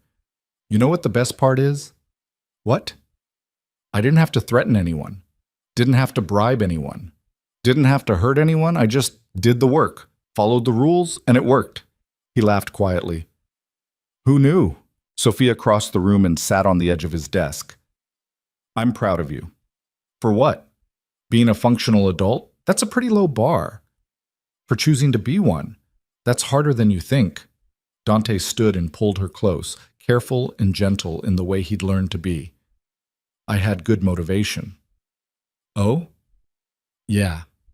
He kissed her softly. "You, Lila, this life. Turns out I'll do just about anything to keep it. Even fill out permit applications?" "Even that." Sophia laughed against his mouth. "You really have changed." "We both have." And it was true. Sophia barely recognized the woman she'd been 2 years ago. The one who'd stumbled bleeding into a hospital, terrified and alone, convinced she'd never escape the cycle of violence that had consumed her life. That woman was gone. In her place was someone stronger, someone who'd stared down death and chosen to live anyway. Someone who'd learned that survival wasn't about enduring, it was about fighting for something worth keeping. Someone who'd learned that love wasn't supposed to hurt. That night, lying in bed beside Dante, listening to him breathe in the darkness, Sophia thought about everything they'd lost and everything they'd gained. Marco's sacrifice, the estate reduced to ash, the empire dismantled, the blood spilled, and on the other side of all that destruction, this, a small house in a quiet town, a job she loved, a daughter who was healing, a husband who woke up every day choosing to be better than he was raised to be. It wasn't the fairy tale Sophia had dreamed about as a girl. It was better, because it was real, earned, built from the rubble of two broken people who'd somehow found each other in the wreckage and decided to build something whole. Dante's arm tightened around her in his sleep, pulling her closer. Sophia closed her eyes and let herself sink into the warmth of him, into the safety of this moment, into the future stretching out before them like an unwritten story waiting to be told. And for the first time in her entire life, Sophia Bellucci wasn't afraid of what came next, because whatever it was, they'd face it together. The nightmare was over, not because a prince had rescued them, not because evil had been vanquished forever, but because two people who'd survived the worst the world had to offer had chosen, every single day, to keep surviving, to keep loving, to keep fighting for something better. And in the end, that was the only victory that mattered, the only one worth having, the only one that would last.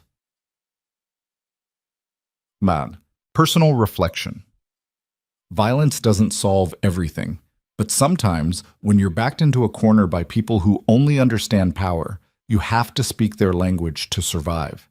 Dante and Sophia's story isn't about glorifying that violence.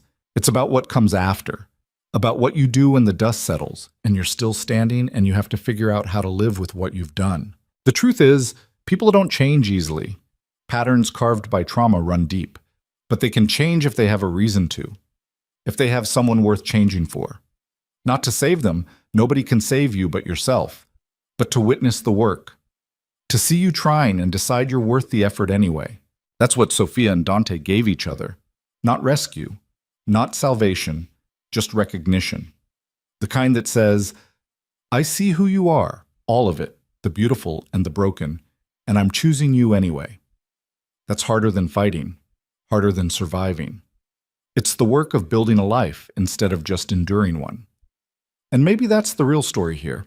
Not the violence or the danger or the dramatic confrontations, but the quiet courage it takes to wake up every morning and choose love over fear. Choose building over destroying. Choose to be better than what the world made you.